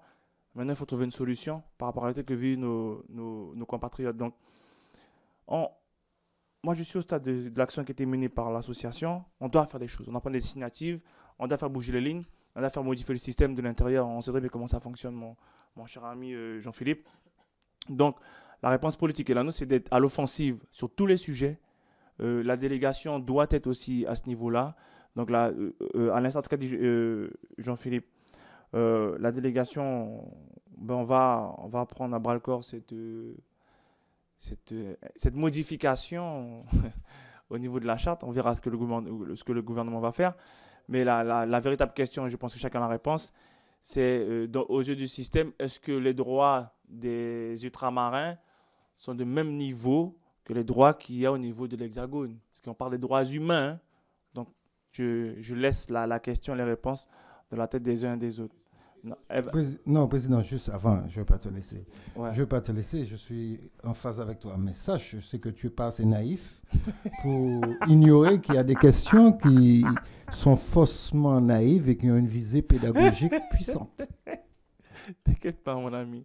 Collègue Oui. Elie, avant que Mme Kajouli réponde. Oui, voilà, parce que je sens, Président, que tu approches de la conclusion. Non, pas du tout. Pas donc du je tout. voulais faire une On conclusion. a de bonnes heures, il nous reste 30 minutes au Ah bon, maximum. d'accord, Donc voilà, mais pas super. de souci. En tout cas, je ne suis pas dans la pédagogie comme mon collègue Nilor. Quand bien même, j'aime bien me nourrir, me sustenter de ces leçons qui sont données de façon particulière et appréciable. Et c'est parce qu'on était dans la pédagogie, je pense, et que Gums, qui est un pédagogue aussi, a voulu que je pose la question et que je demande à Mme Kajouli de préciser ou de traduire la notion Quimbéret, peut-être pour nos journalistes qui seraient là, le Quimbéret, de préciser ça. C'est le collègue Gums qui me l'a demandé, hein. Alors bon, et comme c'est le doyen, j'obtempère. Déjà pour remercier Mme Kajouli et remercier le Président et son administration d'avoir voulu quand même, d'avoir accepté de mettre cette audition-là à l'ordre du jour de notre délégation. Et remercier Mme Kajouli parce que bon, j'ai l'avantage de la solliciter depuis 2 ans. On a travaillé sur la problématique de l'eau et aussi sur la problématique, disons, du chlordécone. Et j'ai trouvé sa disponibilité à tout moment et à toute heure pour nous accompagner, nos parlementaires, quand je portais le texte sur le chlordécone. Bon, on a essayé d'interroger et de creuser un peu sur l'applicabilité, disons, la phase pratico-pratique, ce que notre inscription nous porterait. Bon, je crois que pas besoin d'être un expert pour savoir que là se pose un problème d'égalité. Et la conception de la France, quand même ce texte-là aurait été signé dans les années 60, ben c'est là toujours la même, quoi. Il y a les citoyens de l'Hexagone et il y a les citoyens des Outre-mer. Manifestement, quand la France rechigne à vouloir corriger, c'était, disons, un oubli, à vouloir corriger cette affaire-là et nous inscrivent dans cette charte-là, il y a un refus, ou parfois il y a un mutisme, et parfois même il y a une espèce de surdité, on n'entend pas. Bon, on a vu un peu quelle piste législative qui nous permettrait de corriger tout cela, et je pense que nous n'avons pas d'autre solution d'y travailler ensemble et d'accompagner de se faire accompagner par Mme Cajoli au besoin. Bon, on le verra ensemble. L'essentiel, c'est qu'on puisse faire avancer tout ça. Non, pas pour un problème de réhabilitation, mais disons parce qu'on serait un peu sensible de reconnaissance. Mais il y a un principe de droit humain et de respect aussi de notre humanité. Je ne viendrai même pas sur, disons, notre apport aussi dans ce que la France est actuellement. Mais je voudrais poser juste une question à Mme Cajoli. Lui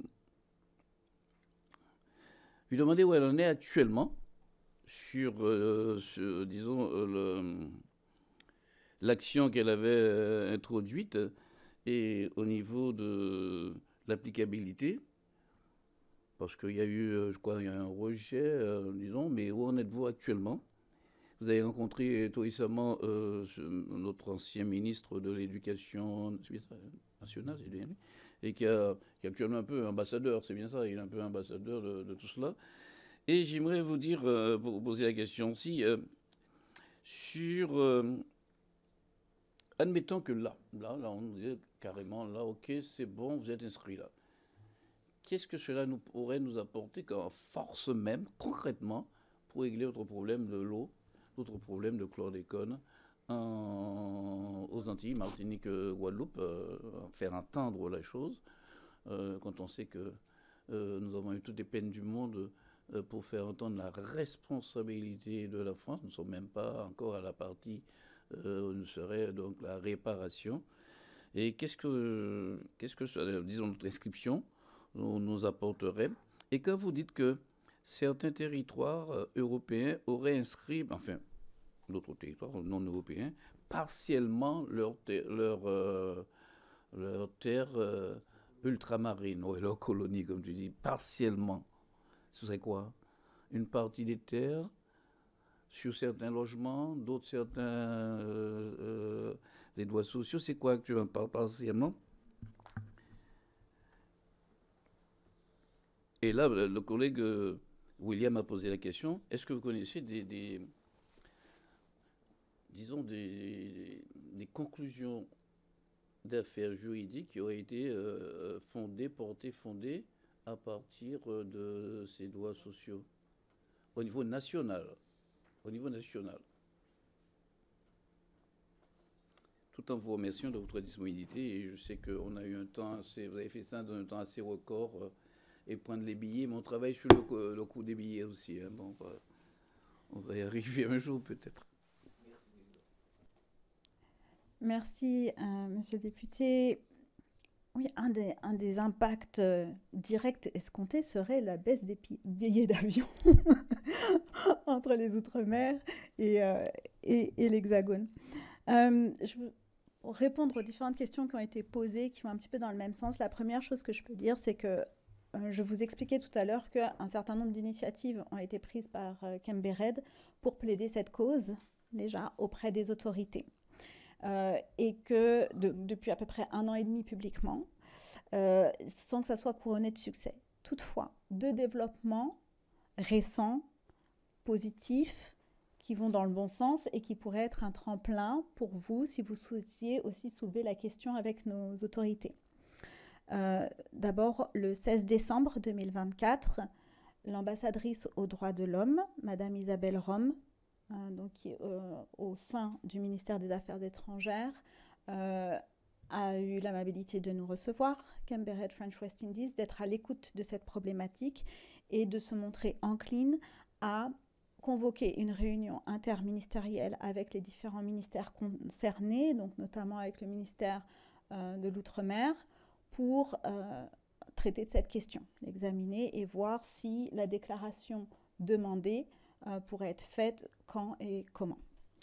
Deuxième développement intéressant, c'est que à l'appui de la vidéo de monsieur l'ambassadeur Pape Ndiaye, qui est donc le représentant permanent de la France auprès du Conseil de l'Europe à Strasbourg, interpellé sur la question de l'exclusion des territoires dits d'outre-mer de la Charte sociale européenne, dont il a fait, en bonne et due forme, hein, cela dit, la promotion sur les réseaux sociaux, il a répondu qu'effectivement cette situation était anormale.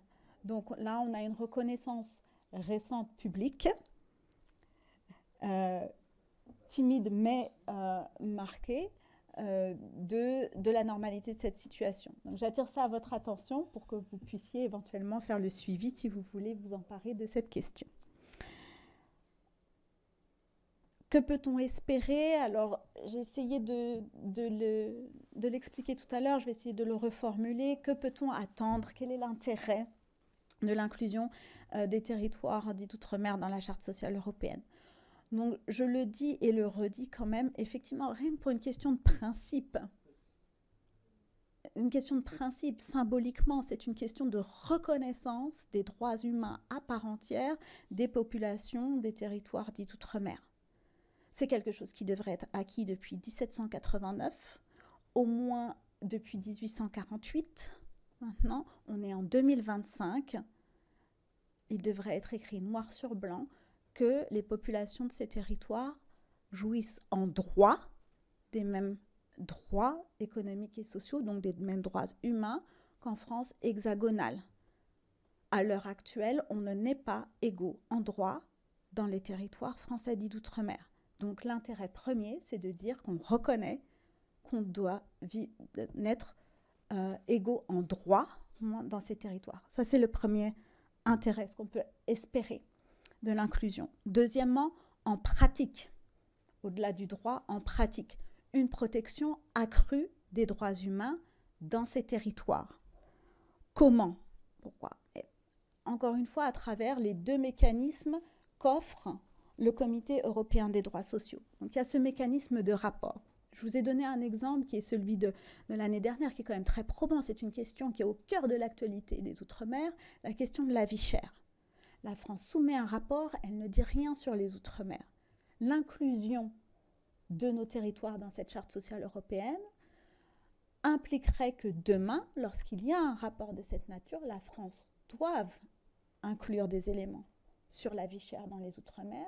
Si elle ne le fait pas, le Comité européen des droits sociaux et le Conseil de l'Europe pensent spontanément à lui poser des questions en la matière et lui fassent des recommandations, au besoin des rappels à l'ordre, pour la mise en œuvre des droits humains, pour lutter contre la pauvreté dans ces territoires. Et vous le savez mieux que moi, les taux de pauvreté sont particulièrement accrus dans ces territoires, 5 à 15 fois plus élevés que dans l'Hexagone, d'après les chiffres de l'INSEE, par exemple. Donc ça, c'est le type d'effet concret que pourrait avoir l'inclusion des territoires dans la Charte sociale européenne. Autre effet concret, ça veut dire qu'un recours comme celui que nous tentons sur l'eau potable et le chlordécone aux Antilles, donc un recours de cette nature serait effectif. Pour l'instant, nous sommes obligés de nous en remettre au Comité européen des droits sociaux et espérer qu'il fera une interprétation large et progressiste de la Charte sociale européenne pour s'opposer à l'opposition de la France et accepter effectivement au nom de l'indissociabilité des droits humains et de l'égalité en droit, l'application de ce texte, de ce traité à nos territoires. Donc, ça veut dire que demain, des recours en justice seraient possibles et seraient effectifs au niveau européen sur des questions essentielles telles que, encore une fois, l'emploi, la protection sociale, la santé, l'éducation, le logement, l'eau, l'environnement, la non-discrimination, la protection des droits des personnes en situation de vulnérabilité, les femmes, les enfants, les migrants, etc. Donc c'est ça l'impact qu'on peut escompter. Et encore une fois, oui, nous avons des exemples effectifs et efficaces. La France a été très attentive à la jurisprudence du Comité européen des droits sociaux en matière de handicap dans l'Hexagone. C'est quelque chose qui pourrait être étendu aux Outre-mer. Il faut reconnaître à la France le mérite d'être leader sur cette question en Europe, d'avoir ratifié effectivement toutes les dispositions de la Charte, donc de ce traité important, et d'être respectueuse et même proactive dans l'application des décisions qui émanent du Comité européen des droits sociaux, du Conseil de l'Europe. Elle est à maints égards exemplaire. Ce qu'on lui demande, c'est d'inclure du coup nos territoires. Merci. Il y a le collègue Mathias qui veut nous poser une question.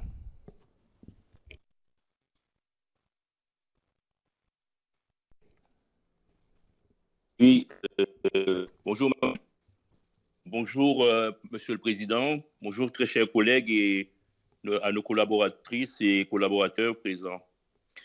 Voilà, je vous écoute de la Guadeloupe et je suis d'accord, bien entendu, avec ce qui a été énoncé jusqu'à présent globalement. Mais en réalité, cela, à vous écouter, à nous écouter tous, cela suscite chez moi une réflexion qui est une réflexion plus politique découlant de l'histoire. Nos parlementaires d'il y a longtemps, nos prédécesseurs, illustres prédécesseurs, je pense à Aimé Césaire, je pense à ceux du Parti des Guadeloupéens, du Parti communiste guadeloupéen, qui s'étaient battus dans les années 40, à la fin des années 40, vers 45-46, avec acharnement pour la départementalisation. La départementalisation a été prononcée pour nos départements, Guyane, Guadeloupe, Martinique, la Réunion. Et puis l'histoire a fait que les mentalités ont évolué, les esprits aussi, les idéologies. Et finalement, chez nous, on les a traités d'assimilationnistes. C'est-à-dire qu'aujourd'hui, quand on parle, pour la plupart du temps, de ceux qui s'étaient battus pour la départementalisation, qui représentait sans nul doute pour nos concitoyens de l'époque qui avaient connu l'esclavage et qui avaient accédé à la liberté, mais dans une société totalement, structurellement, je vais dire, en miettes, eh bien, après, on a dit qu'ils étaient des assimilationnistes. C'est-à-dire qu'à l'époque, ils pensaient que c'était un progrès extraordinaire et l'histoire les a jugés de cette manière. Est-ce que nous ne sommes pas en train de répéter un peu, avec un certain acharnement, le schéma, c'est-à-dire qu'il faut absolument nous remettre dans la charte des droits fondamentaux de l'Europe, alors qu'on ne nous remet pas, on ne nous répond pas.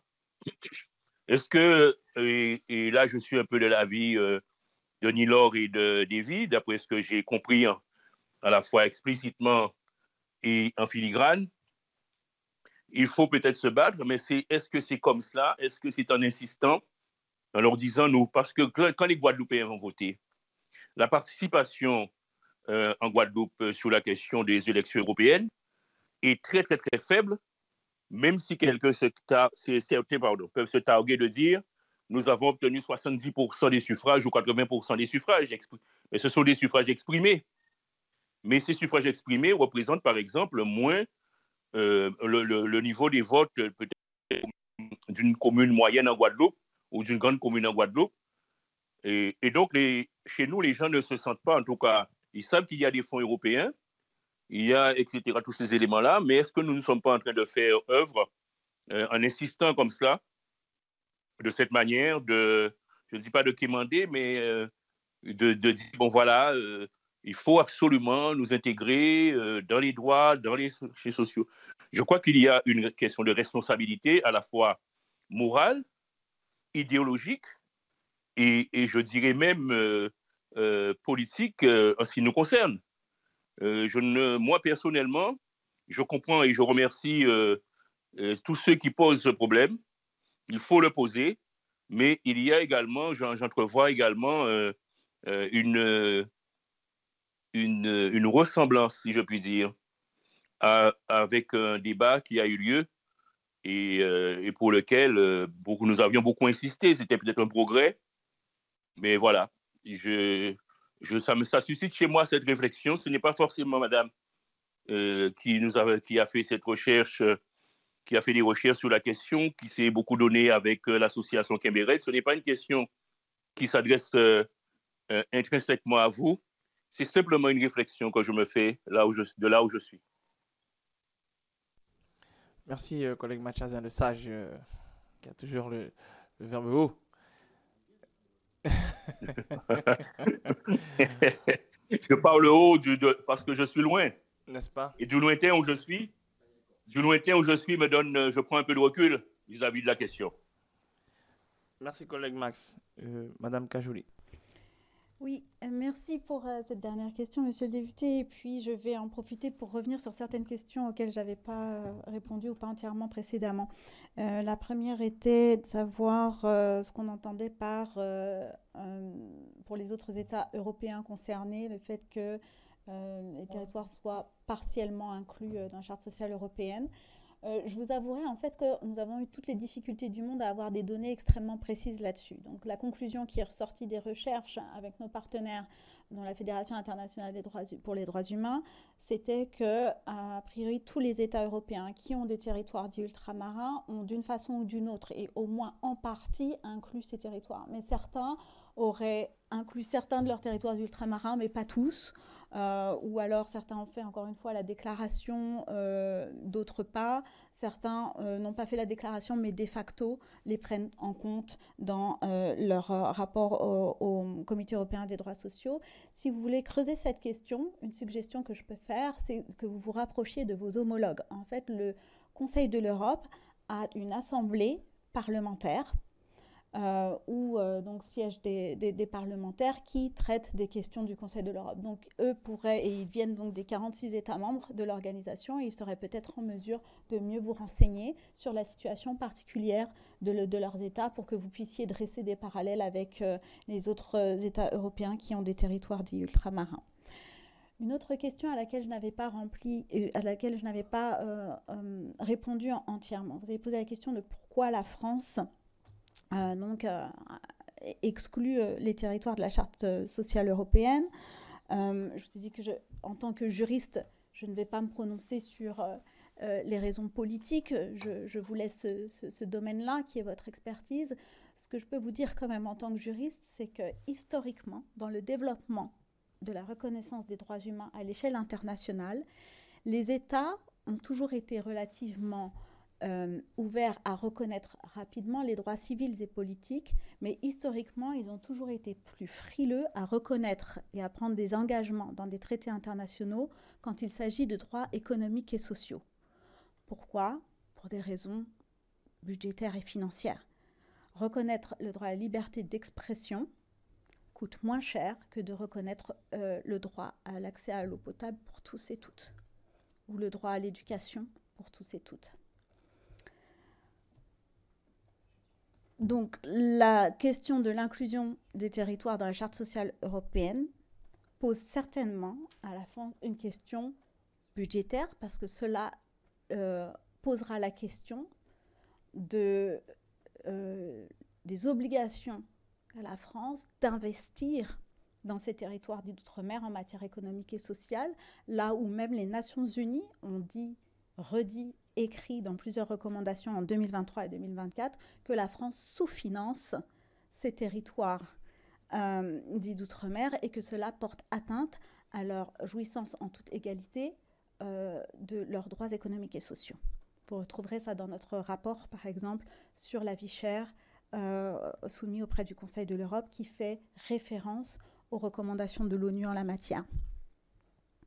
Sur le troisième point, est-ce que c'est une démarche assimilationniste? Est-ce que nous quémandons quelque chose?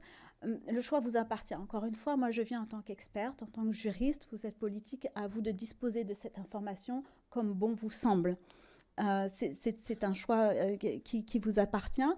Ce que je peux préciser, c'est que clairement il ne s'agit pas de quémander. Cela dit, vous aurez relevé que la façon dont nous avons formulé notre demande en conclusion de la présentation que j'ai faite tout à l'heure, c'était d'exiger. On parle de droits humains. Pour nous, ça relève de l'exigence. Parce que quand on parle de droits humains, on parle de questions qui dépassent les questions de statut institutionnel, en fait, et politique. Est-ce qu'on accepterait que les populations des territoires d'outre-mer ne soient pas dans la Déclaration des droits de l'homme et du citoyen? Est-ce qu'on trouverait normal que ces populations ne soient pas couvertes par la Déclaration universelle des droits de l'homme et les 9 traités fondamentaux de l'ONU, tels que le Pacte des droits civils et politiques et le Pacte international des droits économiques, sociaux et culturels, ne s'appliquent pas à ces populations? On peut faire le choix après de dire par exemple que si on est autonomiste ou indépendantiste, que en fait ce serait à ces territoires eux-mêmes de signer et ratifier ces traités. Pourquoi pas? En tout cas pour ce qui est de certains territoires, il y a un principe d'identité législative qui fait que ça ne devrait pas poser débat pour les DROMCOM, à tout le moins. Mais en tout cas, la question d'exiger la reconnaissance d'une égalité en droit, en matière de droits humains, me paraît essentielle. Et puis, pour finir sur ce point-là, j'ai envie de partager avec vous un argument qui est purement pragmatique, et là encore en tant que simple citoyenne. Qu'on le veuille ou non, à l'heure actuelle, nous sommes français, nous sommes européens, et donc nous assumons toutes les obligations qui vont avec. On le dit trop peu et on présente souvent les populations et les territoires dits d'outre-mer comme étant dépendants économiquement et financièrement de la France et de l'Europe et de l'Union européenne en particulier. Alors que ces territoires font de la France, par exemple, la deuxième puissance maritime mondiale, font de la France la 6e flotte de pêche européenne, font de l'Union européenne la première puissance maritime mondiale. Et ce ne sont pas que des positions géostratégiques intéressantes, ça représente toute une manne économique et financière. Donc ces territoires et leurs populations sont à titre individuel et de par leurs ressources naturelles d'énormes contribuables, contributeurs à la France et à l'Europe. Quitte à avoir ces contributions-là et les obligations qui vont avec, autant avoir les droits, en particulier les droits humains qui vont avec. Ça, c'est l'argument pragmatique que je peux attirer à votre attention. Merci. Merci, Madame Cajoli. De toute manière, ce matin, nous étions en commission des affaires étrangères et il y avait le sujet de la place de nos territoires dans la question indo-pacifique. Donc, c'était le rapporteur Herbillon qui a présenté son rapport. Et j'ai eu à intervenir sur le sujet parce que moi, quelque chose qui m'a sauté aux yeux, c'est qu'il a rappelé comment, grâce aux Outre-mer, la France rayonnait effectivement sur tous les océans du monde. Comment? Ah oui, ben c'est exactement ça. Et derrière, quelle était la stratégie pour eux la plus efficiente sur la question indo-pacifique avec la montée des tensions et des pressions de la part de la Chine et des États-Unis. Mais je vais rappeler dans le rapport, et comme d'autres parmi les personnes qui étaient là, que dans son rapport, il parlait à aucun moment des territoires intrinsèquement et de leur population. Encore une fois, on était à un point stratégique pour la question géopolitique, militaire et autres, mais sur la question intrinsèquement des territoires et de leur population et de leur développement et de leur aménagement, le rapport, on n'en parlait pas. Et là, il a eu l'outrecuidance de me répondre en disant « Monsieur le député, vous n'avez pas totalement bien lu mon rapport, je suppose, mais j'ai très clairement dit qu'il fallait valoriser les territoires et prendre en compte leur réalité. » Bon, ça ne veut rien dire ça en fait, hein. Ok? Donc on continue encore à nous rouler dans la farine avec de tels propos. Mais ça correspond... En fait, j'ai l'impression de dire que je ne suis pas surpris de tout l'exposé que vous avez fait parce que c'est que ça perpétuellement qu'on a en face. Même en tant que parlementaire, là, au niveau du bureau, on va demander à être vu par la questure et la présidence de l'Assemblée nationale pour demander rendez-vous pour voir le bureau parce que la délégation aux Outre-mer, ben, on est quelque peu à part puisque le budget de fonctionnement ne correspond pas du tout à l'ampleur de la tâche. Donc on est à part. Les députés ultramarins même qui siègent à l'Assemblée nationale ont un traitement particulier puisqu'ils ont un plafond en matière de déplacement pour venir sur leur lieu de travail. Et entre les députés ultramarins, il y a une discrimination accrue puisque les députés qui viennent du Pacifique ont une autre disposition en matière de fonctionnement par rapport à ceux qui viennent de la partie atlantique et océan Indien. C'est lunaire. C'est lunaire. Mais ça se passe au sein d'une institution républicaine officielle de l'Assemblée nationale. On nous dit que nous sommes les députés de la nation. Pour autant, dans la gestion de ces députés de la nation, nous sommes à part. Donc j'ai envie de dire, je ne suis plus dans l'état d'être ému ou touché par cela. Non, non, j'ai été biberonné au bon lait, mon cher ami. Et je peux te dire que non, c'est fini ça. Hein, on a passé ce stade-là. Et comme j'ai dit, à l'instar de ce qu'avait dit Jean-Philippe, on doit être, nous en tout cas, élus de ce territoire-là, être dans une position totalement offensive et se dire que on doit faire ce qu'il faut pour que nos territoires définitivement sortent de ces situations-là. C'est pour ça que moi, je prends toujours la solidarité ultramarine, quelle que soit la situation. La solidarité humaine, parce que pour moi, c'est prépondérant, ça fait partie de nos réalités intrinsèquement, de par notre histoire commune. Je rappelle que les Outre-mer sont l'héritage d'un passé esclavagiste et colonial de la France. Il ne faut pas l'occulter. On nous appelle les territoires d'Outre-mer, mais avant, c'était des colonies, avant, c'était des territoires où on envoyait les bagnards et autres. Bon, on a tellement de choses. Je rappelle qu'il y a eu le régime de l'indigénat aussi. Non, mais on a changé de nom, Jean-Philippe. On n'a plus ces noms-là. Donc, mais il y a les systèmes qui perdurent, qu'on le veuille ou non. Et on le voit au niveau de la vie chère, tout orienté dans les mains de certains, parce qu'effectivement, historiquement, ils avaient déjà les mains dessus. Donc, c'est à nous maintenant, chers collègues, de continuer le travail qui a été initié par nos anciens.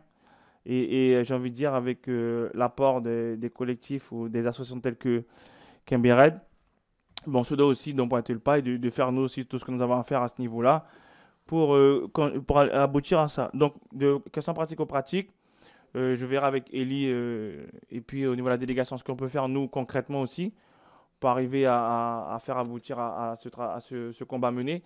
La question, je le pose aussi à haute voix, est-ce qu'il ne faudrait pas que la délégation peut-être demande d'auditionner le ministre ou son équipe au niveau des Affaires étrangères? Il y a, c'est comment, l'ambassadrice aux droits de l'homme qui est au ministère des Affaires étrangères. Donc on verra aussi au niveau de la délégation comment faire bouger les lignes à ce niveau-là aussi. Parce qu'effectivement, il est totalement normal que nous ne soyons pas complètement dans les droits économiques et sociaux de l'Union européenne. Pour autant, j'entends aussi la réflexion qu'a portée Max Machazin par rapport à cela. Collègue Guenil, leur proposition. Et si je peux faire une proposition, un sujet comme celui-là, j'ai pas envie qu'on se précipite là, qu'on se batte entre nous pour aller porter ça en question au gouvernement, parce que la question au gouvernement, il faut une réponse immédiate du ministre qui va peut-être un peu tourner autour du pot, mais il est un petit peu tenu à la gorge. Et si la question est bien posée, il ne peut pas s'échapper. Il devra dire quelque chose.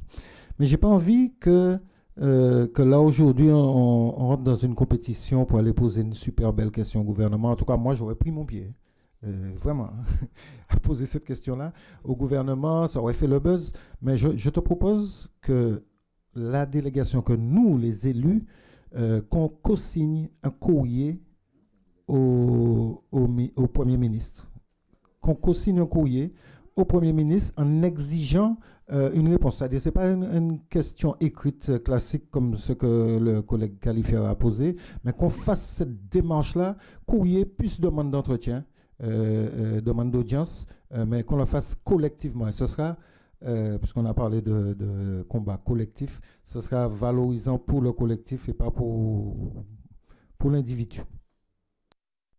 Merci, collègue Nilor. Collègue Castor. Non, c'était juste une question. La signature, elle relève dans le système français du président de la République ou sinon du Premier ministre? Parce que du coup, il faut savoir à qui s'adresser, puisque comme c'est aussi une question d'affaires étrangères, même si c'est dans le cadre de l'Europe, il faut savoir si ça ne relève pas du président de la République. Alors, d'après ce que m'avait dit Madame Isabelle Rome, l'ambassadrice aux droits de l'homme, la déclaration, qui prend la forme d'une phrase adressée au secrétaire général du Conseil de l'Europe, émane traditionnellement du ministère des Affaires étrangères. Mais elle expliquait aussi que cela se fait après consultation des ministères opportuns et compétents, ce qui inclut entre autres le ministère des Outre-mer. Après, je ne sais pas quelles sont les autres parties prenantes qu'elle entendait consulter. On a un ministre des Outre-mer qui se targue d'être, je crois, numéro 3 au gouvernement, tu es un ministre d'État. Bon, il faudra lui poser la question aussi, en tant que ministre d'État, qu'est-ce qu'ils font? Mais sur la proposition de Jean-Philippe pour faire un courrier commun et adressé au PM, Moi, j'ai pas de problème avec ça, bien au contraire. C'est une très bonne chose. En souhaitant que tout le monde soit réactif. Ouais, tu sais que des fois, dans la boucle, donc j'espère que tout le monde sera réactif sur le sujet pour que le courrier ne tarde pas à partir, quoi. Donc une proposition sera faite et puis amendée ou pas. Et puis après, ceux qui sont OK pourront signer ce courrier. C'est-à-dire, Président, pendant qu'on est là, on peut demander à Mme Cajoli de nous préparer une base de courrier, parce que vous maîtrisez parfaitement le dossier, et puis nous, on va amender, mais si vous maîtrisez à ce point le dossier... Non, moi je pense que Mme Cajoli va nous proposer la formulation que l'on souhaite faire intégrer dans la charte. Elle a proposé, parce que c'est déjà un document. Nous, après, en tant que politique, comme tu as dit, tu aurais pris ton pied à la question au gouvernement, on prend notre pied dans le courrier, tu vois, et tranquillement pour lui dire, mais il faut mettre ça dans le document, s'il te plaît. Voilà. Donc, on va faire ça. Okay. Est-ce qu'il y a une opposition à la proposition du collègue Nilor sur celle-ci?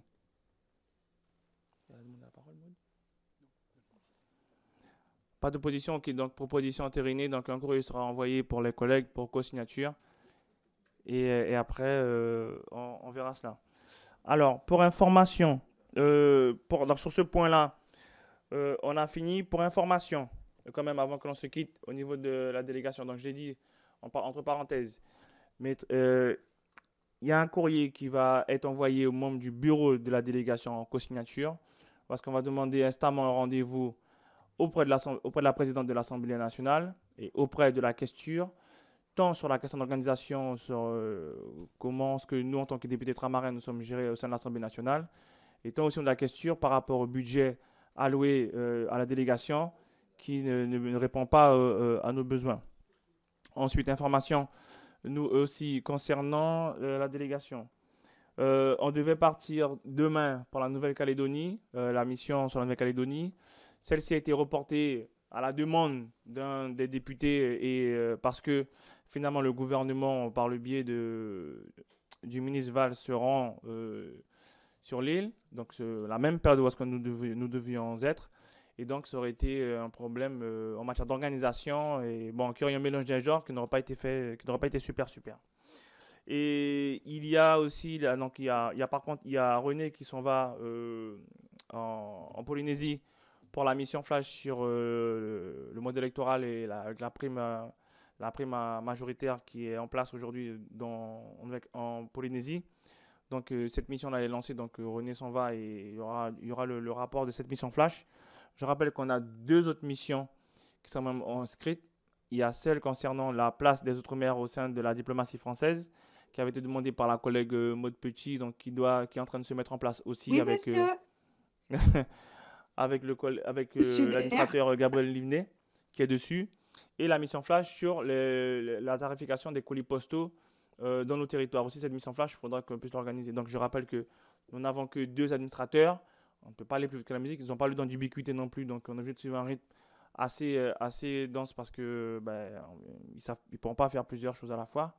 Donc, si on veut des rapports de qualité comme on a l'habitude d'en faire à la délégation, il faut laisser autant de nos administrateurs de les rédiger, qu'on les valide et puis en plus, les publier.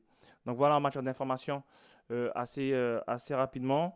Je ne sais pas si vous avez des questions ou des informations diverses à faire passer, chers collègues. Sinon, je vous dis portez-vous bien et à très bientôt. La séance est levée.